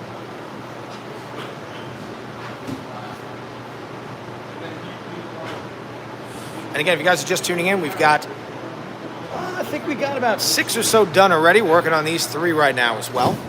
And we also have in the back there, this one here that's covered in pet urine. And you can see a little of that past Joe right now still leaking out of that rug. Okay. So now they were just cleaning the back of the rugs, and now they're going back to the front. So they're going to clean the front of the rugs, they're going to power wash the fringes, and we'll we'll put the rugs into our centrifuge, which our centrifuge allows us to thoroughly rinse the rugs and then get them very dry. So these rugs here, they're going to be about 95% dry in 3 minutes. Then it goes onto our rack here. And our rack has a ton of fans. You can see the fans right here. And that allows us to get the rugs really dry really quickly. Now, once we finish these 3 rugs, we're going to go back to this urine rug, finish that one. And then we're going to clean, it's a little hard to see with Joe in the way right now, but this rug right here. Now, this rug's a little unique. And probably going to be a little bit of a fun one. That rug is absolutely going to bleed. Now, on rugs we think are going to bleed, because at this point we kind of know, we don't do it to every rug because we have a pretty good idea of what rug is going to give us a problem. That particular rug, there's no pet urine on it. And normally, when we call a customer and they tell us to clean a rug, if we tell them it fails the bleed test, they would like us to usually clean it a different way. So normally we would dust the rug really, really well, and then implement a different lower moisture method of cleaning so we can minimize any damage from the bleeding. But this particular customer does not care. So I gave her a call, and she said, nope, I want you to wash it anyway. I said, okay. So we're going to do a bleeder here live as well. And those are always fun. A little bit different in the way we clean those. We're unable to do a couple of the normal steps we do. We have to kind of change what we're doing a little bit. But when we get to that rug, I will take you guys all through that process. All right, Allison, you're very welcome. Now again, guys, this is a Q&A style live video. So if you have any questions, please ask away. So what we're doing now, we're power washing the fringes. Now back to that browning I was talking about with the fringes. Typically, whenever Chinese wool rugs come to us, they always have that browning. And actually, let me tell you, you can see in the distance. Maybe I can zoom in a little bit. Let's see. So a little hard to see, but you can see right here is a little bit darker than the other parts of the fringes. Now that is not dirt, that is that browning. So now that will not come out in the wash floor. But we are able to, be careful with the rug. We are able to then remove that once the rug is dry. Frank, that's a very good question. And I actually had answered this before, and we actually get asked this at least once every live. So the reason that we don't use that is a lot of the cleaning solutions we use, we do not want to drain. A lot of them have 10 to 15 minute dwell times, so we don't actually want the cleaning solutions to go away too quickly. And even on our channel, we started off with a floor that was perforated. We laid it on top of this floor, and what we were finding is a lot of our cleaning solutions were running off too quickly, and that's why you'll see some of the bigger, there's actually a company, Advanced Cleaning Systems down in Georgia. They make I know he doesn't do as many videos anymore, but he used to make a ton of content. And when they started with a perforated floor, and then they ended up getting rid of it as well. Now, there are some very, very large rug shops in the U.S., and some of them have both. Because for certain rugs, there is some advantage to the perforated floor, but for the most part, most of the rugs we clean, we do not want to have the cleaning solution disappear too quickly. Rug Sucker does make a perforated rug wash floor. Yes, they do. And actually, now there you go. That's a perfect one to see. See this brownish right here on the fringe? That's not dirt. We can't power wash it out. That is that browning I'm talking about. So if you try to clean a fringe at home, you might end up with that issue going on. Now we remove it later, and basically that we permanently remove the browning actually forever actually. And we actually have some Rug Sucker products here. We have, once we get the bigger wash, we're going to break out, we have their marinator system, so we're going to break that out a lot more. We do actually, to this day, we still occasionally use a Rug Sucker from now and then. And you can actually see, though, how much dirt is coming out of these fringes. You see right here? All that dirt coming out. And it would take us forever to do this by hand.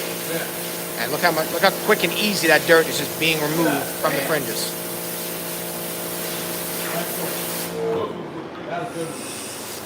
That's a good question. What's the average water pressure used for cleaning rugs? I don't exactly know the exact pressure on this machine, but we're using the softest tip.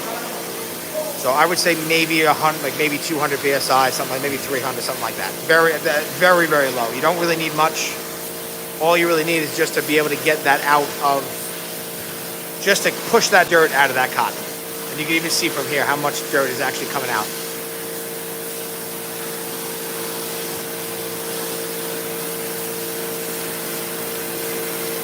Oh, Allison, yeah, definitely. I know they're in Georgia. It's Advanced Cleaning Systems. It's another family business, and they, I believe I forget the father's name, but the son, you see him, he was the one filming all the videos back in the day and doing all that stuff. His name is Miles.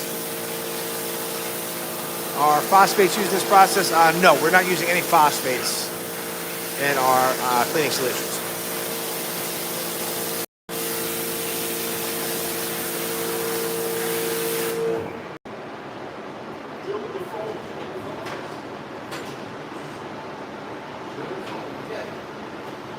Yeah, so no, actually, so I'll kind of explain, if you guys are curious, a little bit about how the cleaning solutions we use work.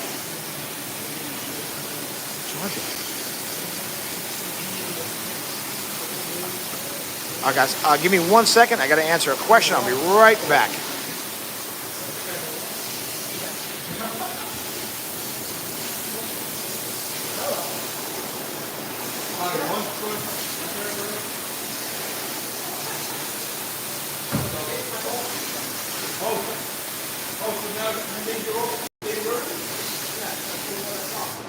And when you come back out on 1 o'clock, we'll do that as well. Oh, sorry, everybody else besides me and Joe? Oh, and Jason. Me, Jason, the big old lead.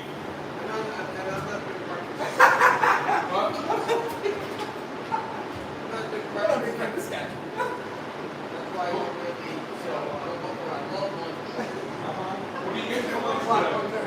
Halal, you couldn't bought halal, he knows you love it, Joe. I don't like halal.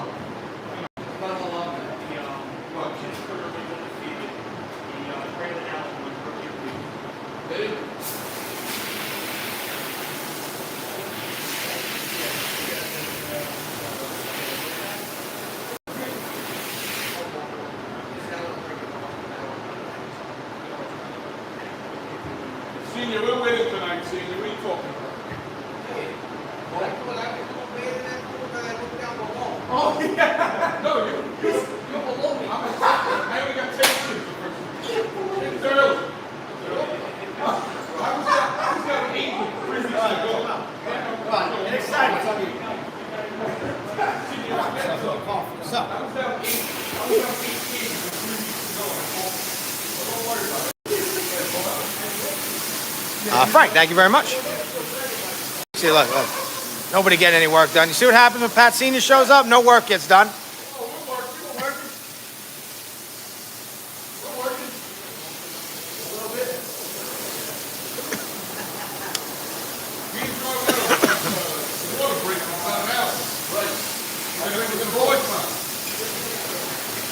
Boycott. No, we would never see you fans. We love cleaning for you. We love cleaning. Of course, though.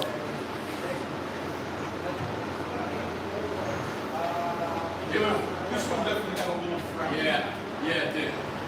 Yeah, sometimes, you know what that is actually? So you see a little color there? That's actually the wool. So what happens when, with a lot of wool rugs in general, as you keep walking on them and you let the dust build, you actually the dust is very jagged. So you actually start to break down the wool and you actually make more dust and it gets more and more jagged. Yep, it is, yeah. It doesn't look like color. It almost looks like blue floating in the, yeah. Correct. And actually, after we clean these rugs a lot, it doesn't happen before, but once we pull them down, we actually get almost more of that blue dust. And every rug we clean goes through a secondary dusting process. Actually, on that note, back to our cleaning solutions. So everything we're using, when you do a wall-to-wall carpet cleaning in a house, most of the time, carpet cleaners are using soap, high pH soap that actually attracts dirt.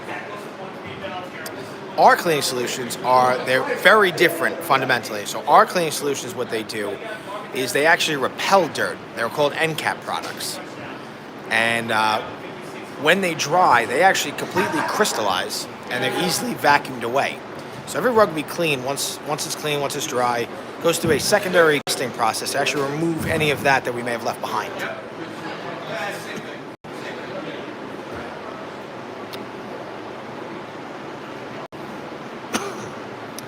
So now these are going to get rolled up. They're going to go into our centrifuge. Yep.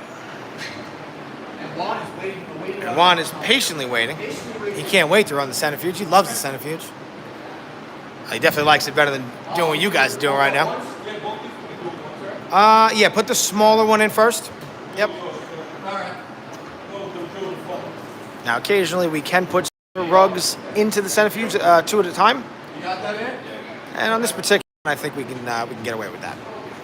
And I wouldn't really do that on any type of rug that had urine on, even for the same customer, because I just want to make sure that it gets rinsed really, really properly.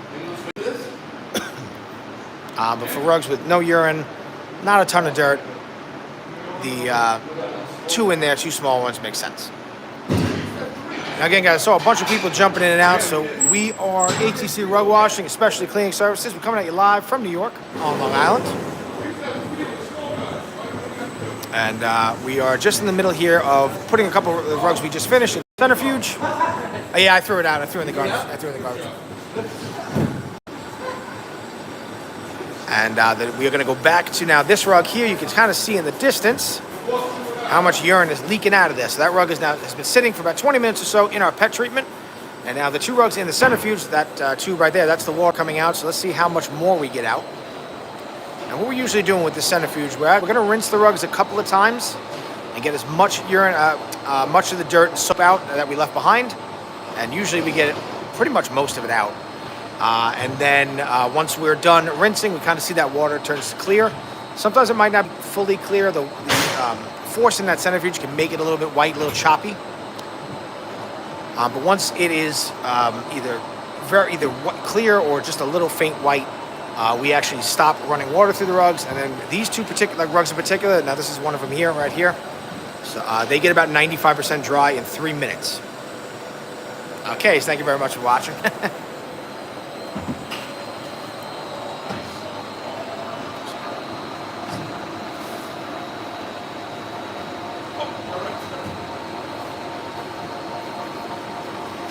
Thank you. Yeah, let's go.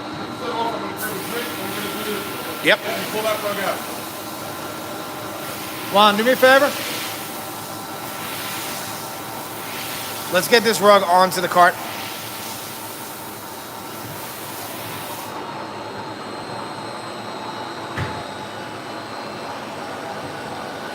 All right, so we're going to go to this one next. Ton of pet urine on it. Alex, I would imagine probably. It could be our internet, but I don't think so. Once we finish this urine rug here, though, we're going to do this fun one in the distance. And this is a bleeder. Gangshmo, thank you very much.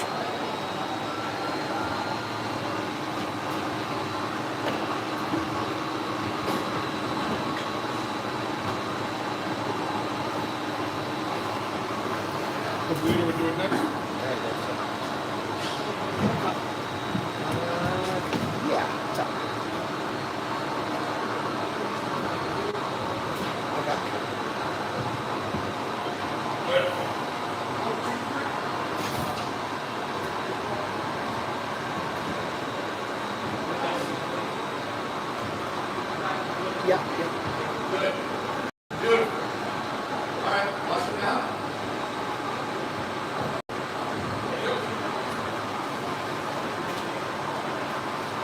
Okay, text me all the info.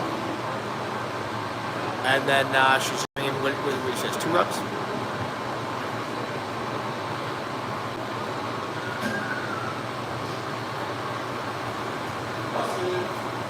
Okay, just text me their info, so I'll write up something for them. All right, you got it. All right, Trill, thank you.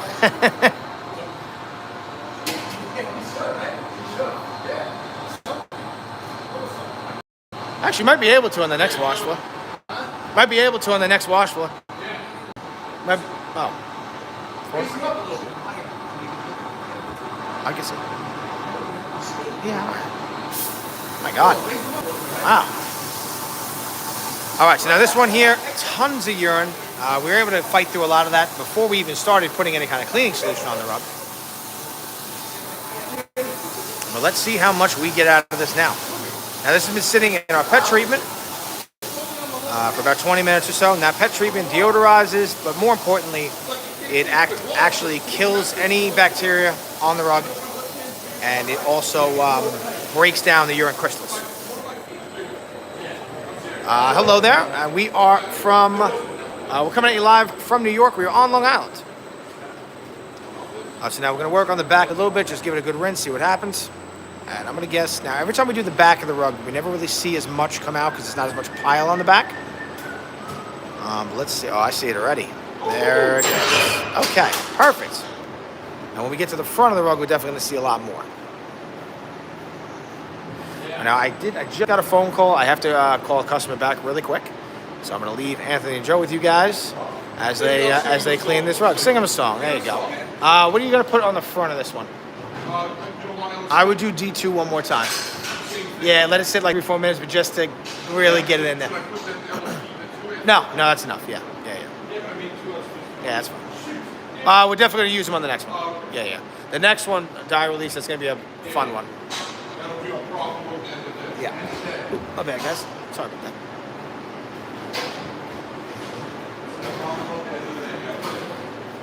All right.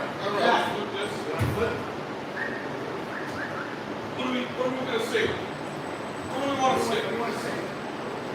What's the option? What should we say? I don't know. What are we going to say? What's the real American? Not real American. That's for you.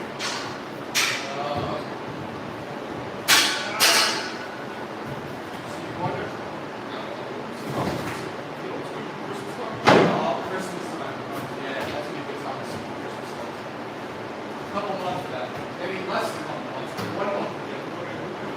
Maybe the week before Halloween. So we go to the state.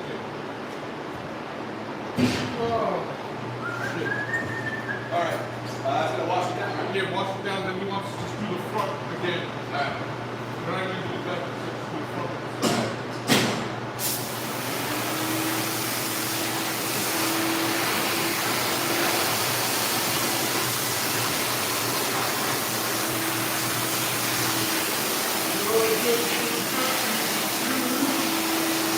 Can't take my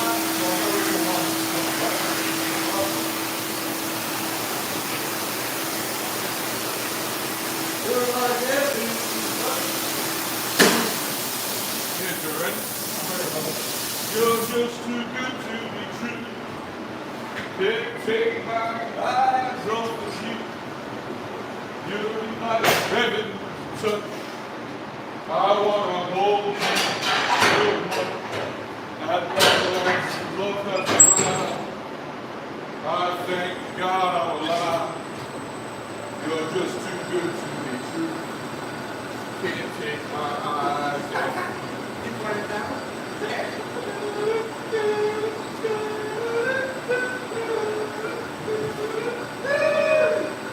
I love you, baby. And if it's quite alright, I need you, baby. Take one more in life. I need you, baby. Trust in me when I say, oh, pretty baby. Let's put that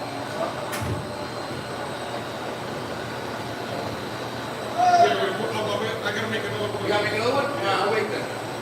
Yeah, I'll wait. You got it. I'll be able to see my trick, okay?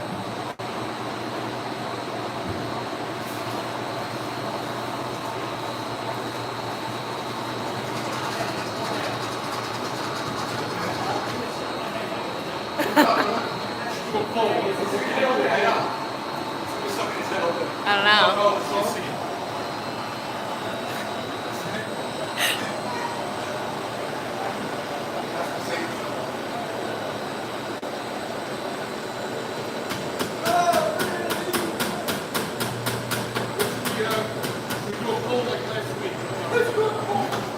What about the on time for work thing?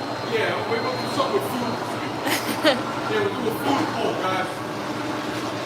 What's your favorite Italian food? Pizza, chicken parm, or any type of pasta? Let us know. Alright, let's see. So Don't tell how you do your stuff. All right, Andy, you ready? I got this. I'll let it down. Let it down.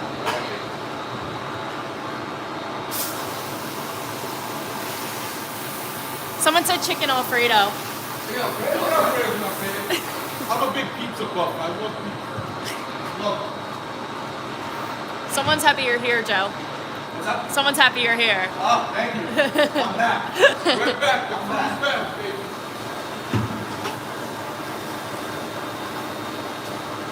I am back. I ain't going nowhere.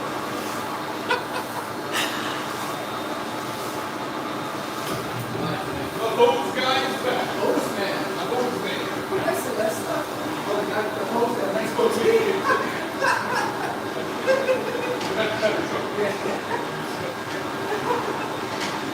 Host guy that makes goatee. Fresh goatee.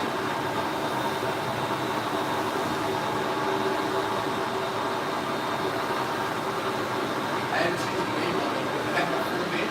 Also, I get up to my full name. It's a convoluted name. Hey, last year, I was originally told me email, and now I get a full name.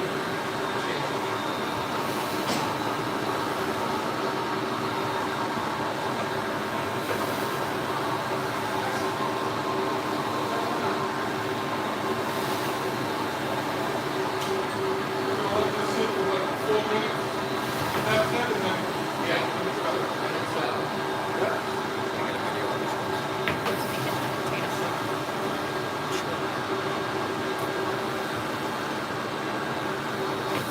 Oh my God, Joe is here. Mike, one more time. Turn around. Show him the windbreaker. Ruggy's Closet. Link on our channel. Look at it. Looking so good. I'm definitely getting one. I bet when you get that carpet reeked of urine so bad you couldn't breathe.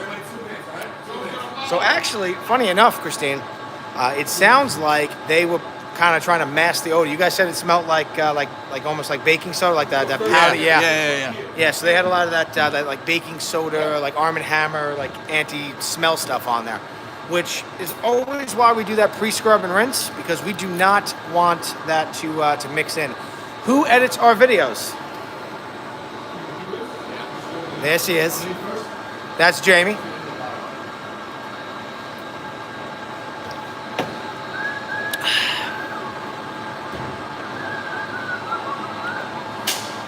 All right, so now what we're doing one more time with the pet treatment, just for a couple minutes, really quick, just to really just make sure we knock out any of that pet urine there. Now you see how much is still leaking out of this thing, but definitely way less than when we first started the video.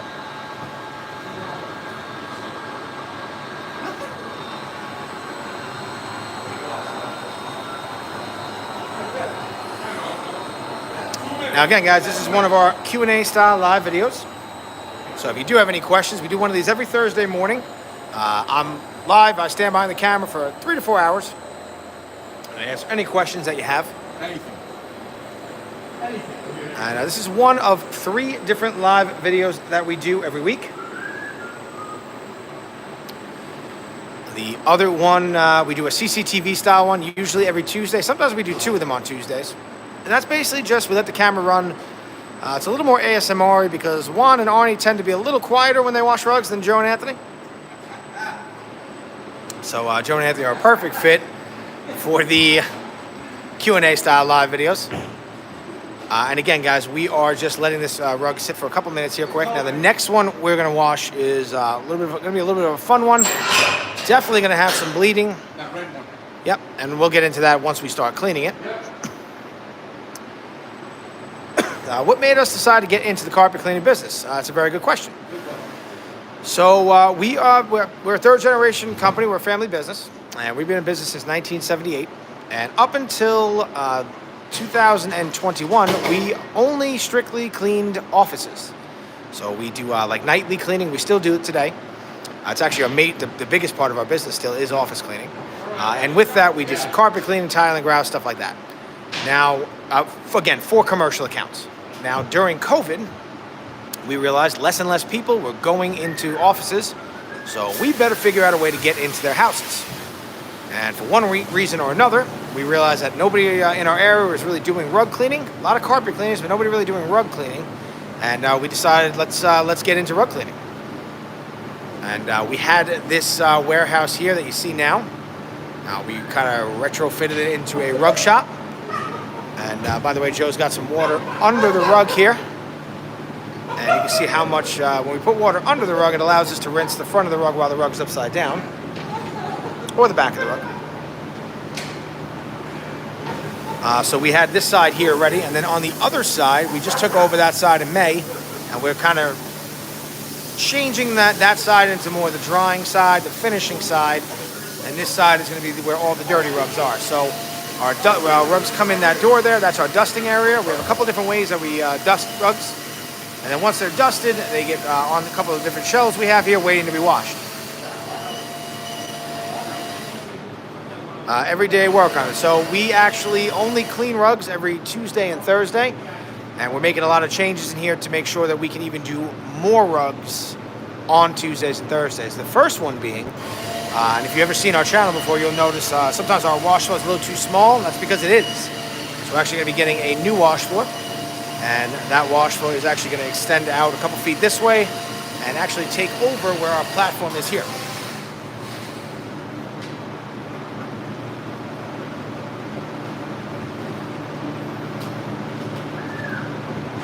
We're in the back or the front? Just the back? Just the front, okay. Such a flat rug. So what? Such a flat rug. Yeah, it is flat. Yeah.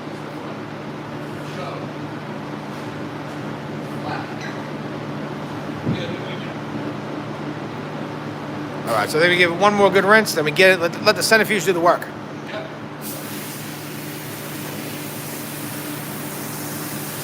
Very good one. For a wool rug, right? Yeah.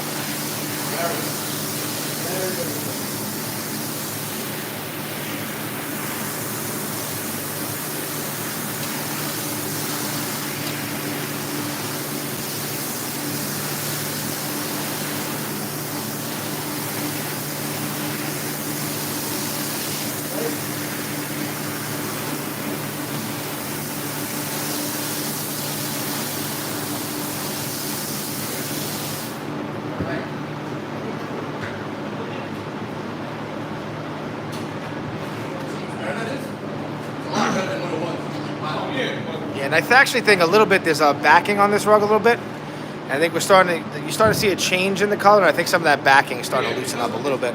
No, it's not urine anymore. So at this point, we're going to spin this rug, and we're actually going to give it a really good rinse to get it dry. Yeah. Okay. So the centrifuge actually sprays water on the rug while it's spinning. Yes. So, Philip, we're actually going to show you how they get dried right now.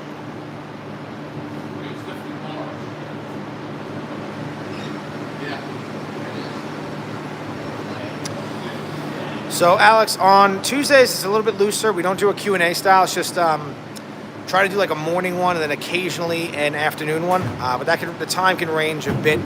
Usually around 10 o'clock-ish Eastern Standard Time we'll kind of start, maybe a little bit earlier. But every Thursday, I really try to do 9:30 a.m. Eastern Standard Time. And most of our like special edition lives, which are kind of new, where we showcase either like a very unique rug or a rug that's really, really heavily dirty or has a very unique shape or like a huge rug. We call those special edition lives. And those rugs usually tend to take 1 to 2 hours. And those, for the most part, get done on a Tuesday afternoon, but we don't always have those rugs, so it's kind of random.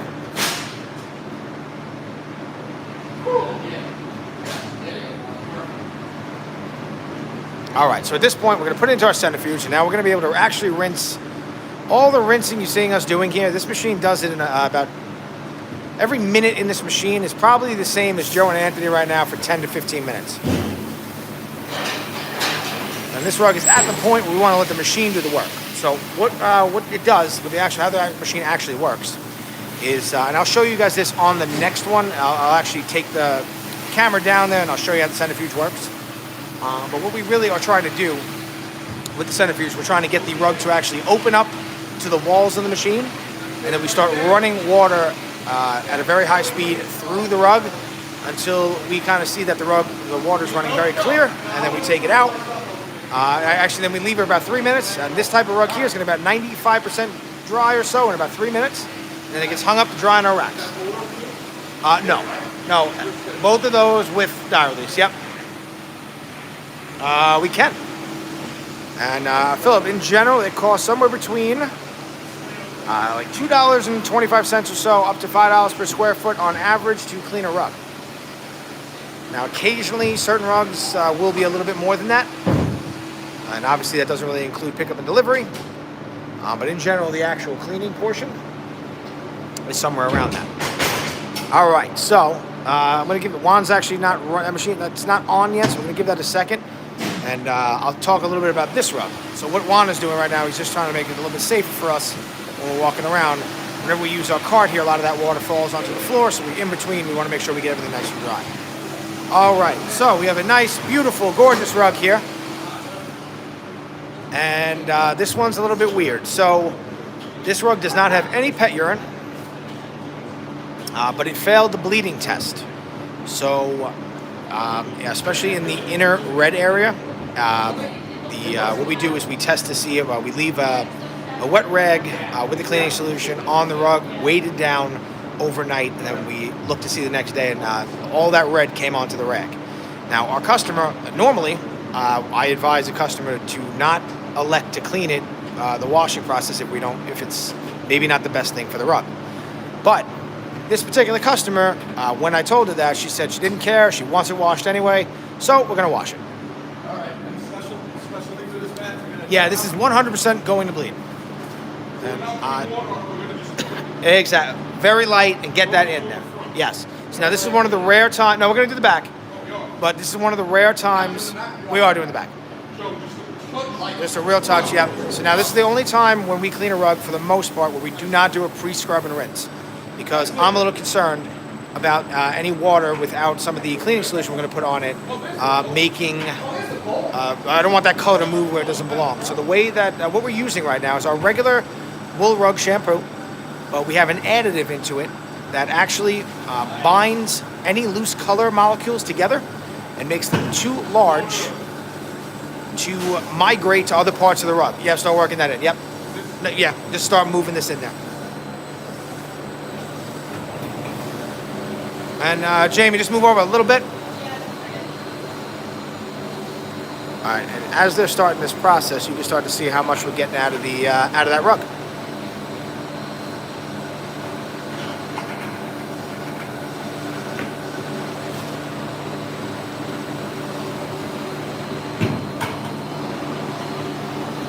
Okay, we'll come back to that in a little bit. So now we can put a little bit of water on it. I just want to make sure we have enough of that dye release in there. All right, so basically, what we're trying to accomplish here is we are trying to, we have soap down. We want to make sure that additive that we added that allows the dyes to bond together so they become too big to go into the other parts of the rug. We want to make sure that really gets into the rug first. And it's the only time that we will skip the pre-scrub and rinse. One. Some of that. And the quicker we can clean this rug, the less likely that we're going to have any bleeding issues. Jamie.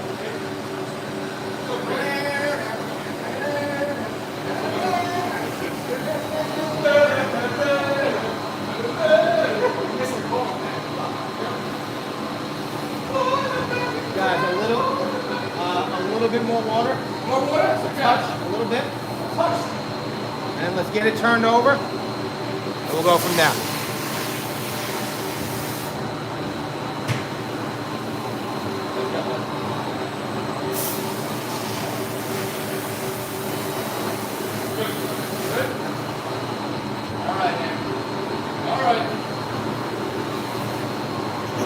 Okay.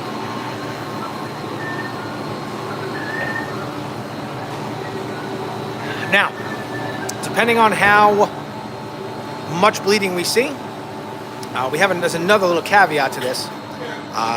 Because if we get a lot of bleeding, we do not want to run more water. We can't control it in the centrifuge. We have no idea what's going on when we're running the machine. There's the red right there.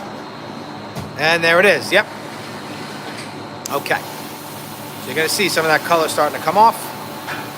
Now what I don't want to do, you can see here, see how clear it's starting to become? It's just a trickle of water there, and it's pretty much all gone. And now Juan is actually drying that rug. All right, so back to this one. Now, a couple things that are probably going to happen. Because I'm seeing color already, and we haven't even put anything on the back, that's just the moisture from the rug. We are not going to be able to rinse this rug in the centrifuge. We're only going to be able to use the centrifuge to get the rug dry. And again, I did advise our customers against this a little bit, but they were very persistent. They wanted it washed. Now, we clean rugs that bleed a lot, especially rugs with pet urine. When you have, hold on, wait. Rinse all that red off. Yeah, get that red off. Yep. Yeah.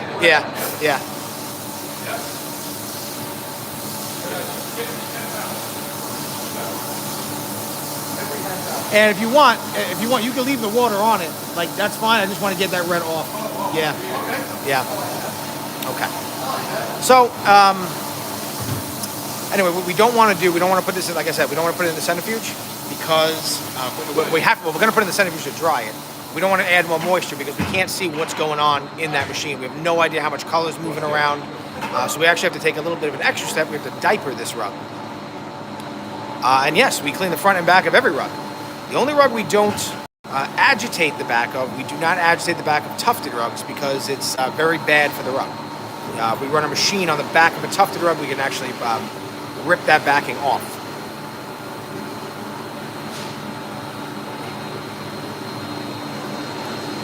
Philip. we love pets and kids. Pets and kids are job security for us. JP, so all the where we live in most parts of the U.S., you're allowed to dump carpet cleaning waste in either to ground or down to the sanitary sewer. So for us here in the shop, it gets our water gets filtered for any large particles, and then goes down into the same line as a toilet. Now you have to do that if you're below a certain pH level, and we are way below that pH level. Most of the cleaning solutions we use are almost neutral. They're either a 6 or an 8 on the pH scale. Now we are looking into some water recycling, but this part of our business is very new. We've only been doing this for about 2 years, and implementing a water treatment system is very costly. And our water bill, no, rinse it off and let's go. Yep, and let's see how the front looks.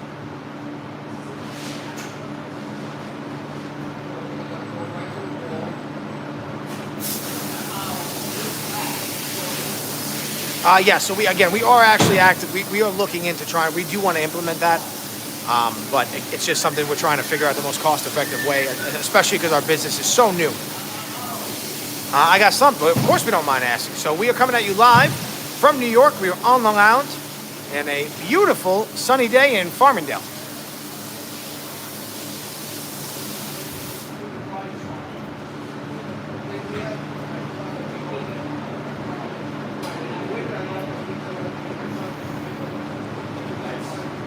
And you can see now a little bit of that red is starting to leak from the front of the rug out when we squeegee the back.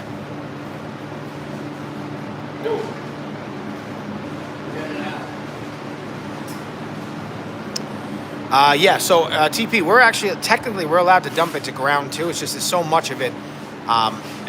We'd have our whole behind our shop here, there's no parking lot. It's just loose, it's just gravel, but it's just so much to dump there that we can't really do it.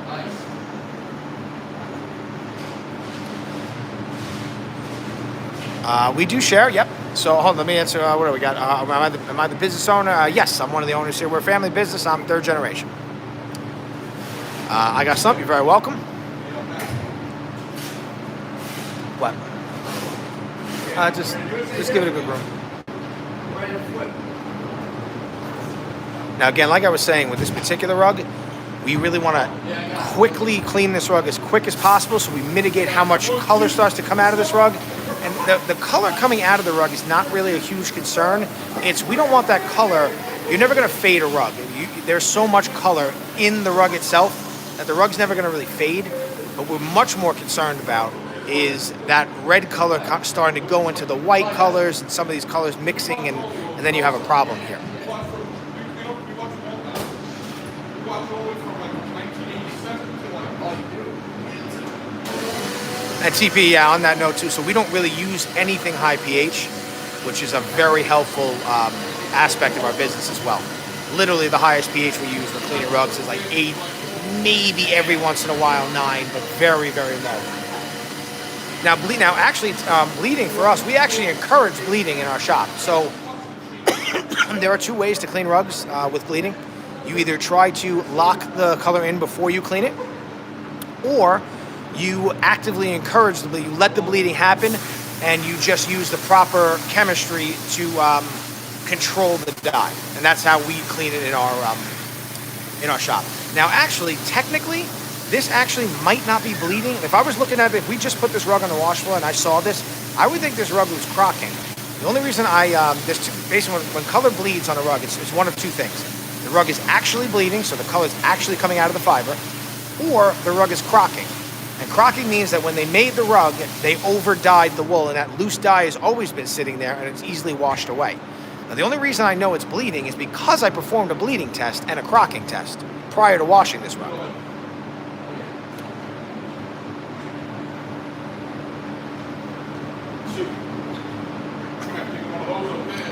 But I gotta be honest, this easily could, again, I don't know if the rug itself is bleeding yet, but because we did the test, it's one of the 2. How are rugs like this dyed? Typically it's vegetable dye, but when I did the test, vegetable dye is usually very, adheres to the fiber very well and does not usually break down, so I have no idea what they dyed this one with.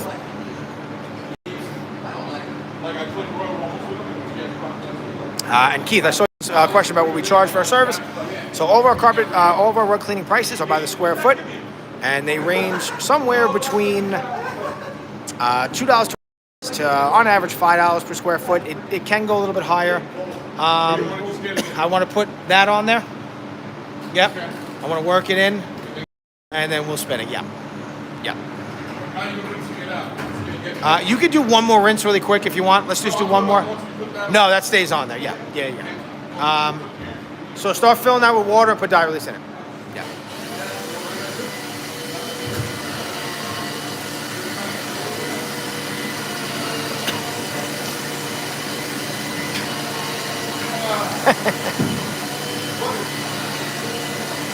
Yeah, we try. Now, we do charge a little. We offer some other things for rug. We sell different types of rug protectant. We sell a lot of rug padding, especially to our customers who have wool rugs with urine, especially when the rugs are on wood floors. We have a absolutely pet-proof padding we sell that's washable. And a lot of our customers elect to buy that for their rugs after the first time we clean it. What do we tell our customers about the dye? So this particular rug here, we actually called the customer after we did the bleeding test. I told the customer the rug was bleeding. There is no urine on this rug, so I had suggested a couple of other methods for us to clean the rug. And she promptly told me, I don't care, I want you to wash it and make a video. So I said, you got it. And then I got that in writing, and then we went from there. Now, in general, though, I'm not really worried at all about the rug itself. We clean a lot of rugs that bleed. Especially pet urine makes rugs bleed all the time. It's just a little unnecessary sometimes on a rug that doesn't have pet issues, that really wasn't that dirty to begin with. I mean, every rug has dirt, but it wasn't overly heavily soiled. We definitely could have cleaned this a different way, but we do whatever the customer wants. Is there a type of rug we haven't cleaned? We clean pretty much every type of rug, but we don't get a lot of in our area. We never really get any Navajos. I've cleaned some Navajos in other parts of the country. I've visited a couple different rug shops in the country, and I've done some classes and stuff like that. We've cleaned some of those rugs. We just never really get them here in New York. And then the other thing, we clean I'd say maybe every 2 or 3 months we get an animal pelt or 2 in, but we've never had like a bear skin rug with a big bear head on it, anything like that. But fundamentally, it's the same as any other pelt, really.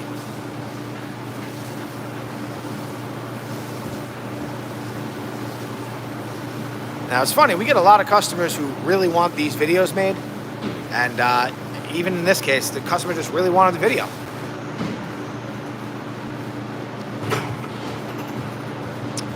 Does it ever bleed too much from dye to where it's damaged at a customer's risk every time? So on a wool rug, no. Because there is really, it's even sometimes you see a video where there's a lot of bleeding on a rug. It's not, yeah, we could put a second one on it too if you want. Yeah, you can. But there's so much dye on these wool rugs that unless there's like a really huge pet issue, like where a dog is maybe going in the same spot for like years, that area might get permanently damaged. Now you can get a little bit of damage on a pet urine rug. So like a lot of times, like in the white borders here and stuff like that, you might get a little bit of migration that's permanent. And if you try to fix it, you're going to make more problems than it's worth it. Really, you can't tell when you're looking at the rug just by like living on it. But mercerized cotton, there are certain types of rugs that you absolutely can take all the color out of. The only rug I hate to clean, and a lot of people don't like cleaning rayon and viscose. I don't mind that at all. I love cleaning that stuff. I absolutely hate cleaning mercerized cotton. If you have pet urine on a mercerized cotton rug, you're going to get all that pet urine out and all that color. And it's like a 50% chance. When we first started cleaning rugs, we had one of them come in. I had a ton of pet urine, and when we finished, half of the rug was completely white. Literally a line on the rug, white.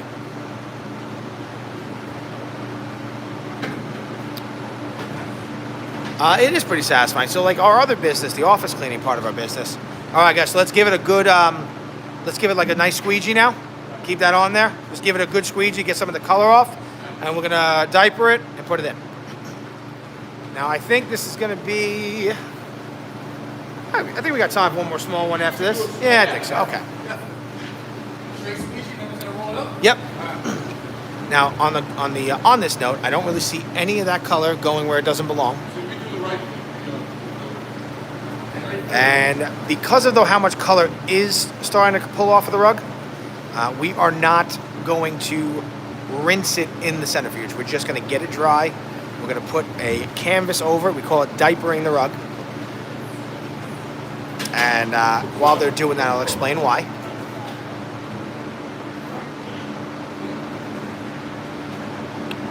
And the other big win for us on this particular rug, because the fringes on this side look like they've been cut off, and there's really no fringe on this side at all, very little bit amount, usually that's where we get most of the color to go where we don't want it to go. And again, guys, I see a bunch of people tuning in. We're ATC Rug Washing, especially cleaning services, coming at you live from New York. We've been cleaning a whole bunch of types of rugs here today. Now, this one's a fun one. This is a bleeder. We had a very interesting discussion with our customer, and they wanted us to clean it even though we knew it was going to bleed. Now, if the rug had urine or something like that, the only way to get that urine out and make it safe to go back in their home is to wash it. No, you need another one. Turn it the other way. Turn it that way. Yeah, we have to get another one. Try this big ass one. Try this big one. Oh, yeah, maybe look at that big guy. No, look at that. This big guy. Okay. There we go. Now, you might see on this tarp, there's a little bit of pink on there already. It's because we, every time we do one of these rugs, we have to use a canvas. Now, what we're trying to do here is, in the centrifuge, when the water's moving, we want any loose color to not go anywhere else on the rug, and it's going to actually go into this canvas. So you can kind of see a little bit of the color in this from previous rugs. When we finish this rug, you're going to see probably a lot of color in the canvas, but the rug itself really shouldn't have any color where it doesn't belong. That's good. You can leave that long. I can leave this long? Yeah. Yeah. Yeah. On that side, it's okay, especially with this centrifuge, yeah. If dye gets on the fringes, what can you do, or is that permanent? No, we can remove it. It's really just time at that point, but we are able to remove it. And if you want to, you can open that up. Yeah, a little more. Yeah, you can. Yeah. No worries.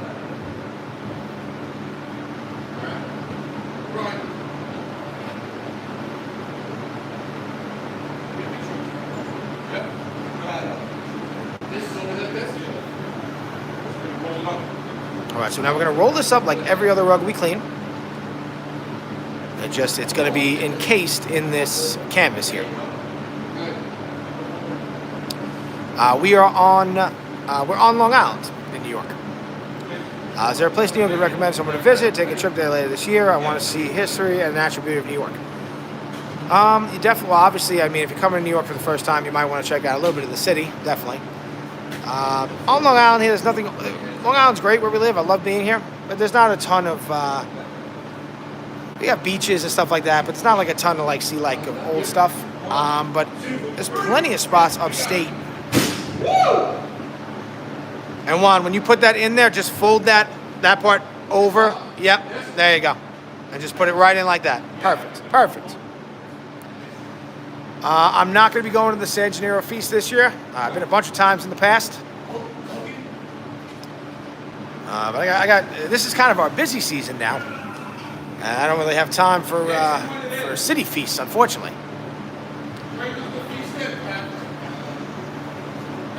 What? What? Oh, I don't know. When does it end? Oh, I have no idea. I don't know. We can look it up later. Is the centrifuge worth it? We would not be able to clean rugs without the centrifuge, to be honest with you. You can. I mean, we have other ways to clean rugs, but you would never be able to do the volume we're doing without a centrifuge. It really is a crucial tool in rug cleaning. So, let's grab, yeah, you know what, Joe? Grab that one. Yeah. No, the other one. Yeah, that one. Yeah, get that flimsy one over here. All right, so we got another little fun one. So now, water, Juan, no water. All right, so now again, when we use the centrifuge on this particular rug because of the bleeding, all we're trying to do is dry the rug. Guys, just move over a little bit. That's a really good question. I think that's the front, though. Yeah, that's the back. Yeah. Now on this rug, no machine, just soap and yep. Okay. How heavy is that rug when wet? Every rug gets significantly heavier when wet. Joe, just move over a little bit. Joe. All right, and now.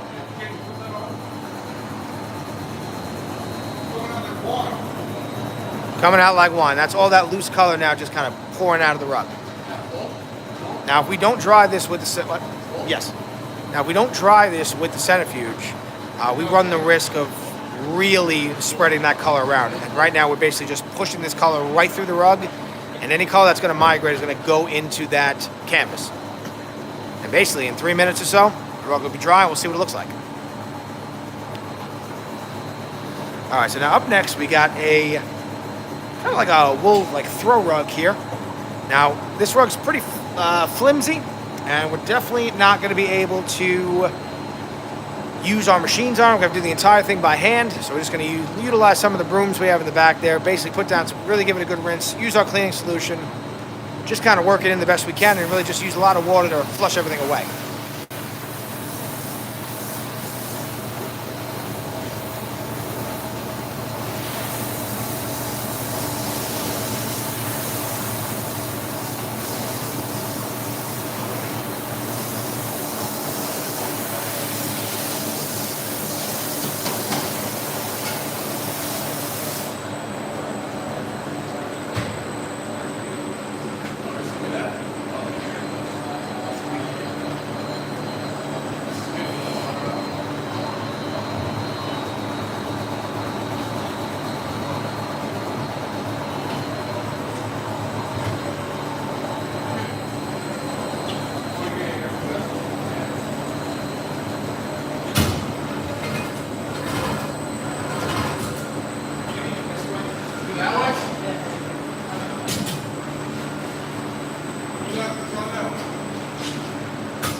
After a while, it's what you say. Listen here. Every Thursday. What's up, Mark? Well, that was me. He's coming to the office and sticking up to my seat. I want to go down. I know, so yeah. You should smell him. You take a shower. All right, so I actually had to tell him to stop. our red rug is now finished. Oh, we paid.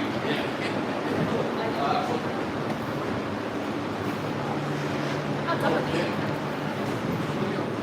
Get on.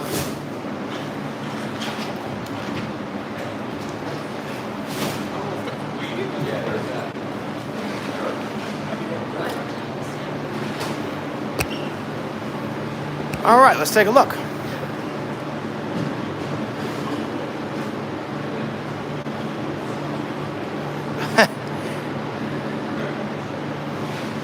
I see some questions. I'll get to that very quickly for everybody. Just give me 1 second. So, then I want to show you, let's pull the rug this way a little bit.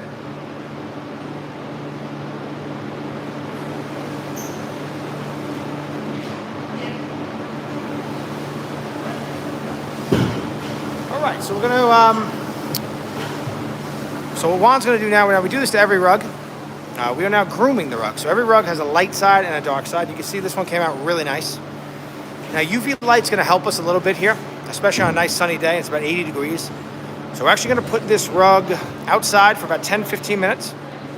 And the reason he's grooming it, by the way, he's putting all the fibers back into place. So every rug has a light side and a dark side. We're looking at the light side right now. Come around here, you can see how much darker the rug looks. Now some people like the dark side, other people like the light side. Kind of change it up by every rug. Let's go back to the light side. And there you go. Now on this particular rug, I think most people would like the light side better. And so we're going to put this rug outside for about 10-15 minutes, and then we're actually going to keep it outside but turn it upside down. If any of that color is still moving around, it will now go to the back of the rug instead of the front. And that's a much better situation for everybody. And there it goes. Okay. No, just rinse that. That looks like a little of that color's coming out too. Yeah, just give it a good just give it a good rinse. Yeah. All right. So where are we up to here on the questions? So how do you know if a rug will bleed from dye? So we actually perform a bleed test. And the way we do that is we take the same cleaning solution that we're going to use, and we take a rag and we get that rag pretty wet, and then we lay it on top of the rug and we weigh it down. We use like a 5-gallon pail, or like we have some 25-pound weights, and that will allow us to overnight. If we the first thing we do, we take the same rag and we rub the rug, and if we see color coming off right away, then we know it's crocking. That means there's too much dye on the rug. And that'll easily wash away. It has nothing to do with bleeding. Now, if we don't see any of that, then we actually will take that same rag, we'll wet it really heavy, leave it on the rug, put a weight on it, and usually in like 12 hours, or we wait overnight, if we see color, then we know the rug is bleeding.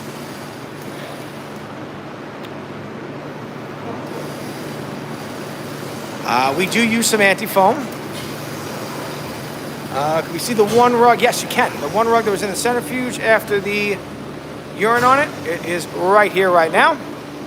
So this is that one that held that pet urine. There's some of the Chinese rugs we were cleaning before.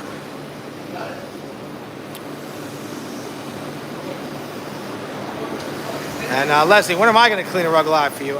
You know what? At some point on a Saturday, maybe I will clean a rug live. And yes, Randy, I think she was referencing me or myself. Now, if you go back, you can see me on camera cleaning rugs. I got a ton of videos of me cleaning rugs from back in the day, but I actually have not had to clean a rug in a while. But I definitely will get back to that sooner than later. Hopefully I don't actually have to go back to cleaning the rugs, but maybe I will do a live video for you guys where I clean a rug. Maybe we'll do it like on a Saturday or something like that. What's best for dog urine? What kind of rug do you have there, Randy? And cleaning up dog urine yourself is pretty much almost impossible depending on the type of rug you have. Rebecca, you're very welcome. Ethan, how did we start this business? So we're actually an office cleaning company by trade. We first began in 1978. We're a family business. I'm third generation.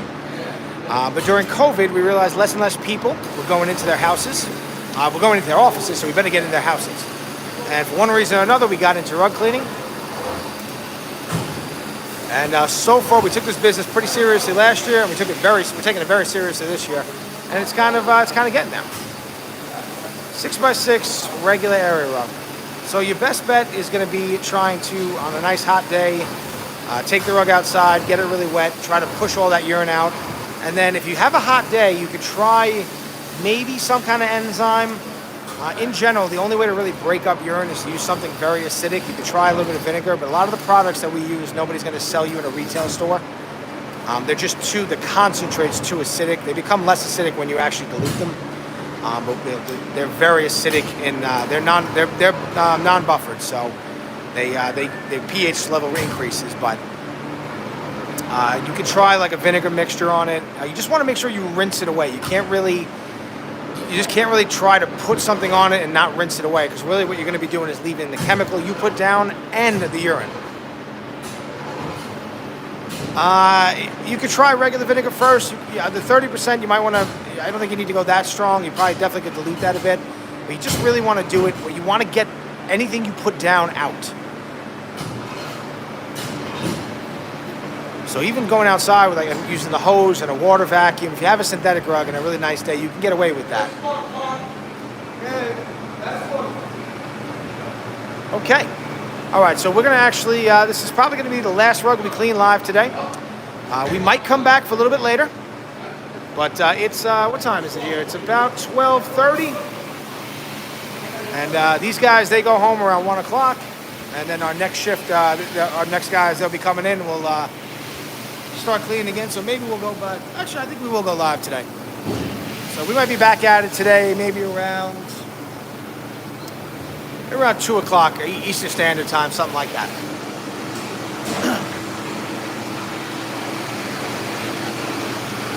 And let me give you guys a quick little tour here. So this has been our wash floor. And today you guys have had Anthony and Joe on your live video. You've had Juan over here. You haven't really seen a lot of Jason, but he's been here all day. He's been doing a lot of dusting, a lot of other kind of stuff we do. Really getting the rugs ready to be washed. And we got a fun one here. This looks like another potential bleeder. And the guys have been cleaning some rugs a couple different ways today as well. So you can see the rug we just cleaned over there. The red one is kind of hanging out in the sun. We did that animal pelt I showed you guys in the distance a little bit. And yeah. So we thank you all very much for watching today's live. I think we will go back live later today. But if not, either way, we do appreciate you all watching. And we hope you guys have a wonderful day. Again, we're ATC Rug Washing, especially cleaning services, coming at you live from New York on Long Island. A beautiful sunny day here in Farmingdale. And we do one of these live Q&A style videos every Thursday, so definitely tune in next week, 9:30 Eastern Standard Time.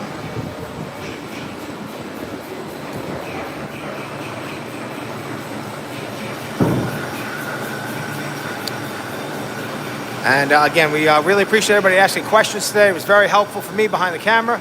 Hope I was able to give you guys a little bit of answers to some questions.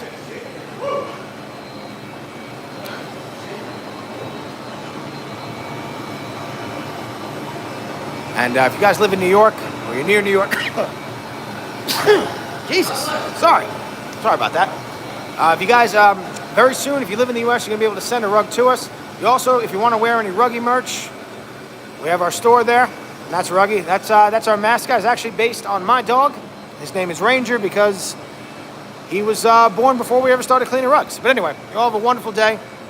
We'll catch you guys in the next live. And before you go, can we show us the last rug dried? Yes, we can hang out, wait for that a minute.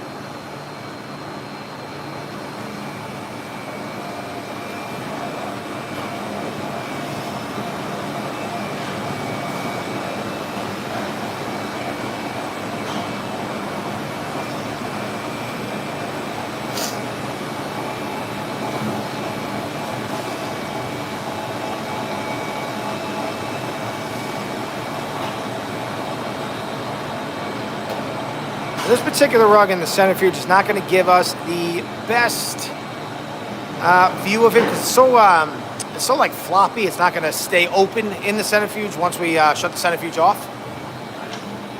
And I apologize. I meant to show. Usually on every live show you guys how the centrifuge works, but basically what it does is you got that well, you see when we open it, but basically it's the tube that you see outside. There's another tube inside, a perforated tube with a bunch of holes in it. And what we're trying to do is just get the rug to open up and catch to the walls of the centrifuge. And we do that by putting some water in the rug, adjusting the speed a bit, and then once that happens, we're able to rinse the rug. Now, there you kind of see the little nozzle there. That's how we control the water flow. Now, right now that it's off, we're basically just trying to dry the rug. Now, this rug, because it's so floppy, it might have a little hard time catching in there either way. So it's probably going to be a little bit wetter than our normal rugs. And actually, again, utilizing the beautiful day outside, we'll probably just take it outside and get it as dry as we can.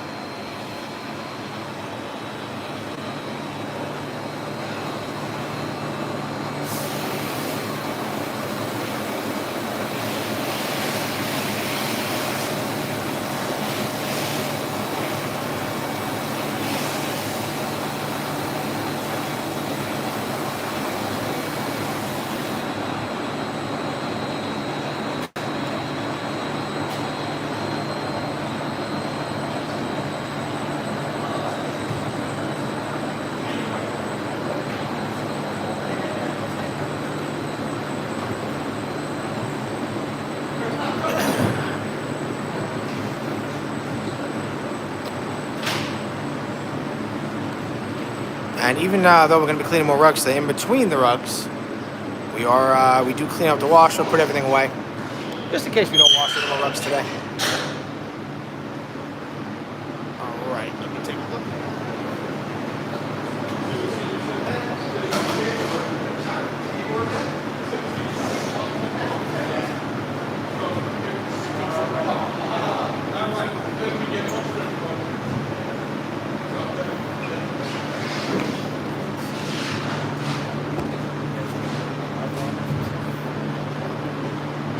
And there you go, nice and clean. Very floppy. I think that's the back of the rug one. There you go. Yeah, I think so. All right, so this is a little bit wetter than normal, and we're probably going to try to we'll probably put this one outside. Now, one feature sometimes when you clean wool in general, once it gets wet, it has a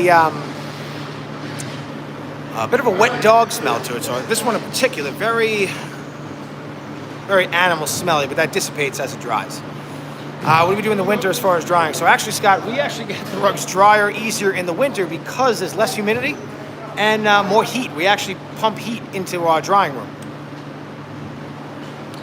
But yeah, definitely a nice little wet animal smell on this one. So if you guys are curious, we're going to be, mentioned a few times, we're going to get a bigger wash floor. So it's going to come out a couple feet this way and go all the way down to the wall. We're going to move this drying rack here with our other drying rack on this side. This one's nice and full today. And we're going to basically turn this into the driest room in New York. That's the plan, at least. And hopefully year-round, we can really get them, really get rugs dry even quicker. Because we actually get rugs dry very quickly with our centrifuge in general and our fans. But we want to get wool rugs dry in like 3-4 hours. But anyway, guys, you have a wonderful day today. And we might be back for another live. I'm not exactly sure yet. Can you put simple green on the rug? You put simple green on a synthetic rug, sure. Absolutely. I would not recommend putting... I don't like to put any type of cleaning solution that has any artificial color to it on any kind of natural fiber rug. You're just asking for a problem. But on a synthetic rug, definitely. All right, everybody. So you guys have a wonderful day. Again, I'm Pat, ATC Rug Washing. Joe and Anthony, Juan. There he is. And we'll catch you guys in the next one.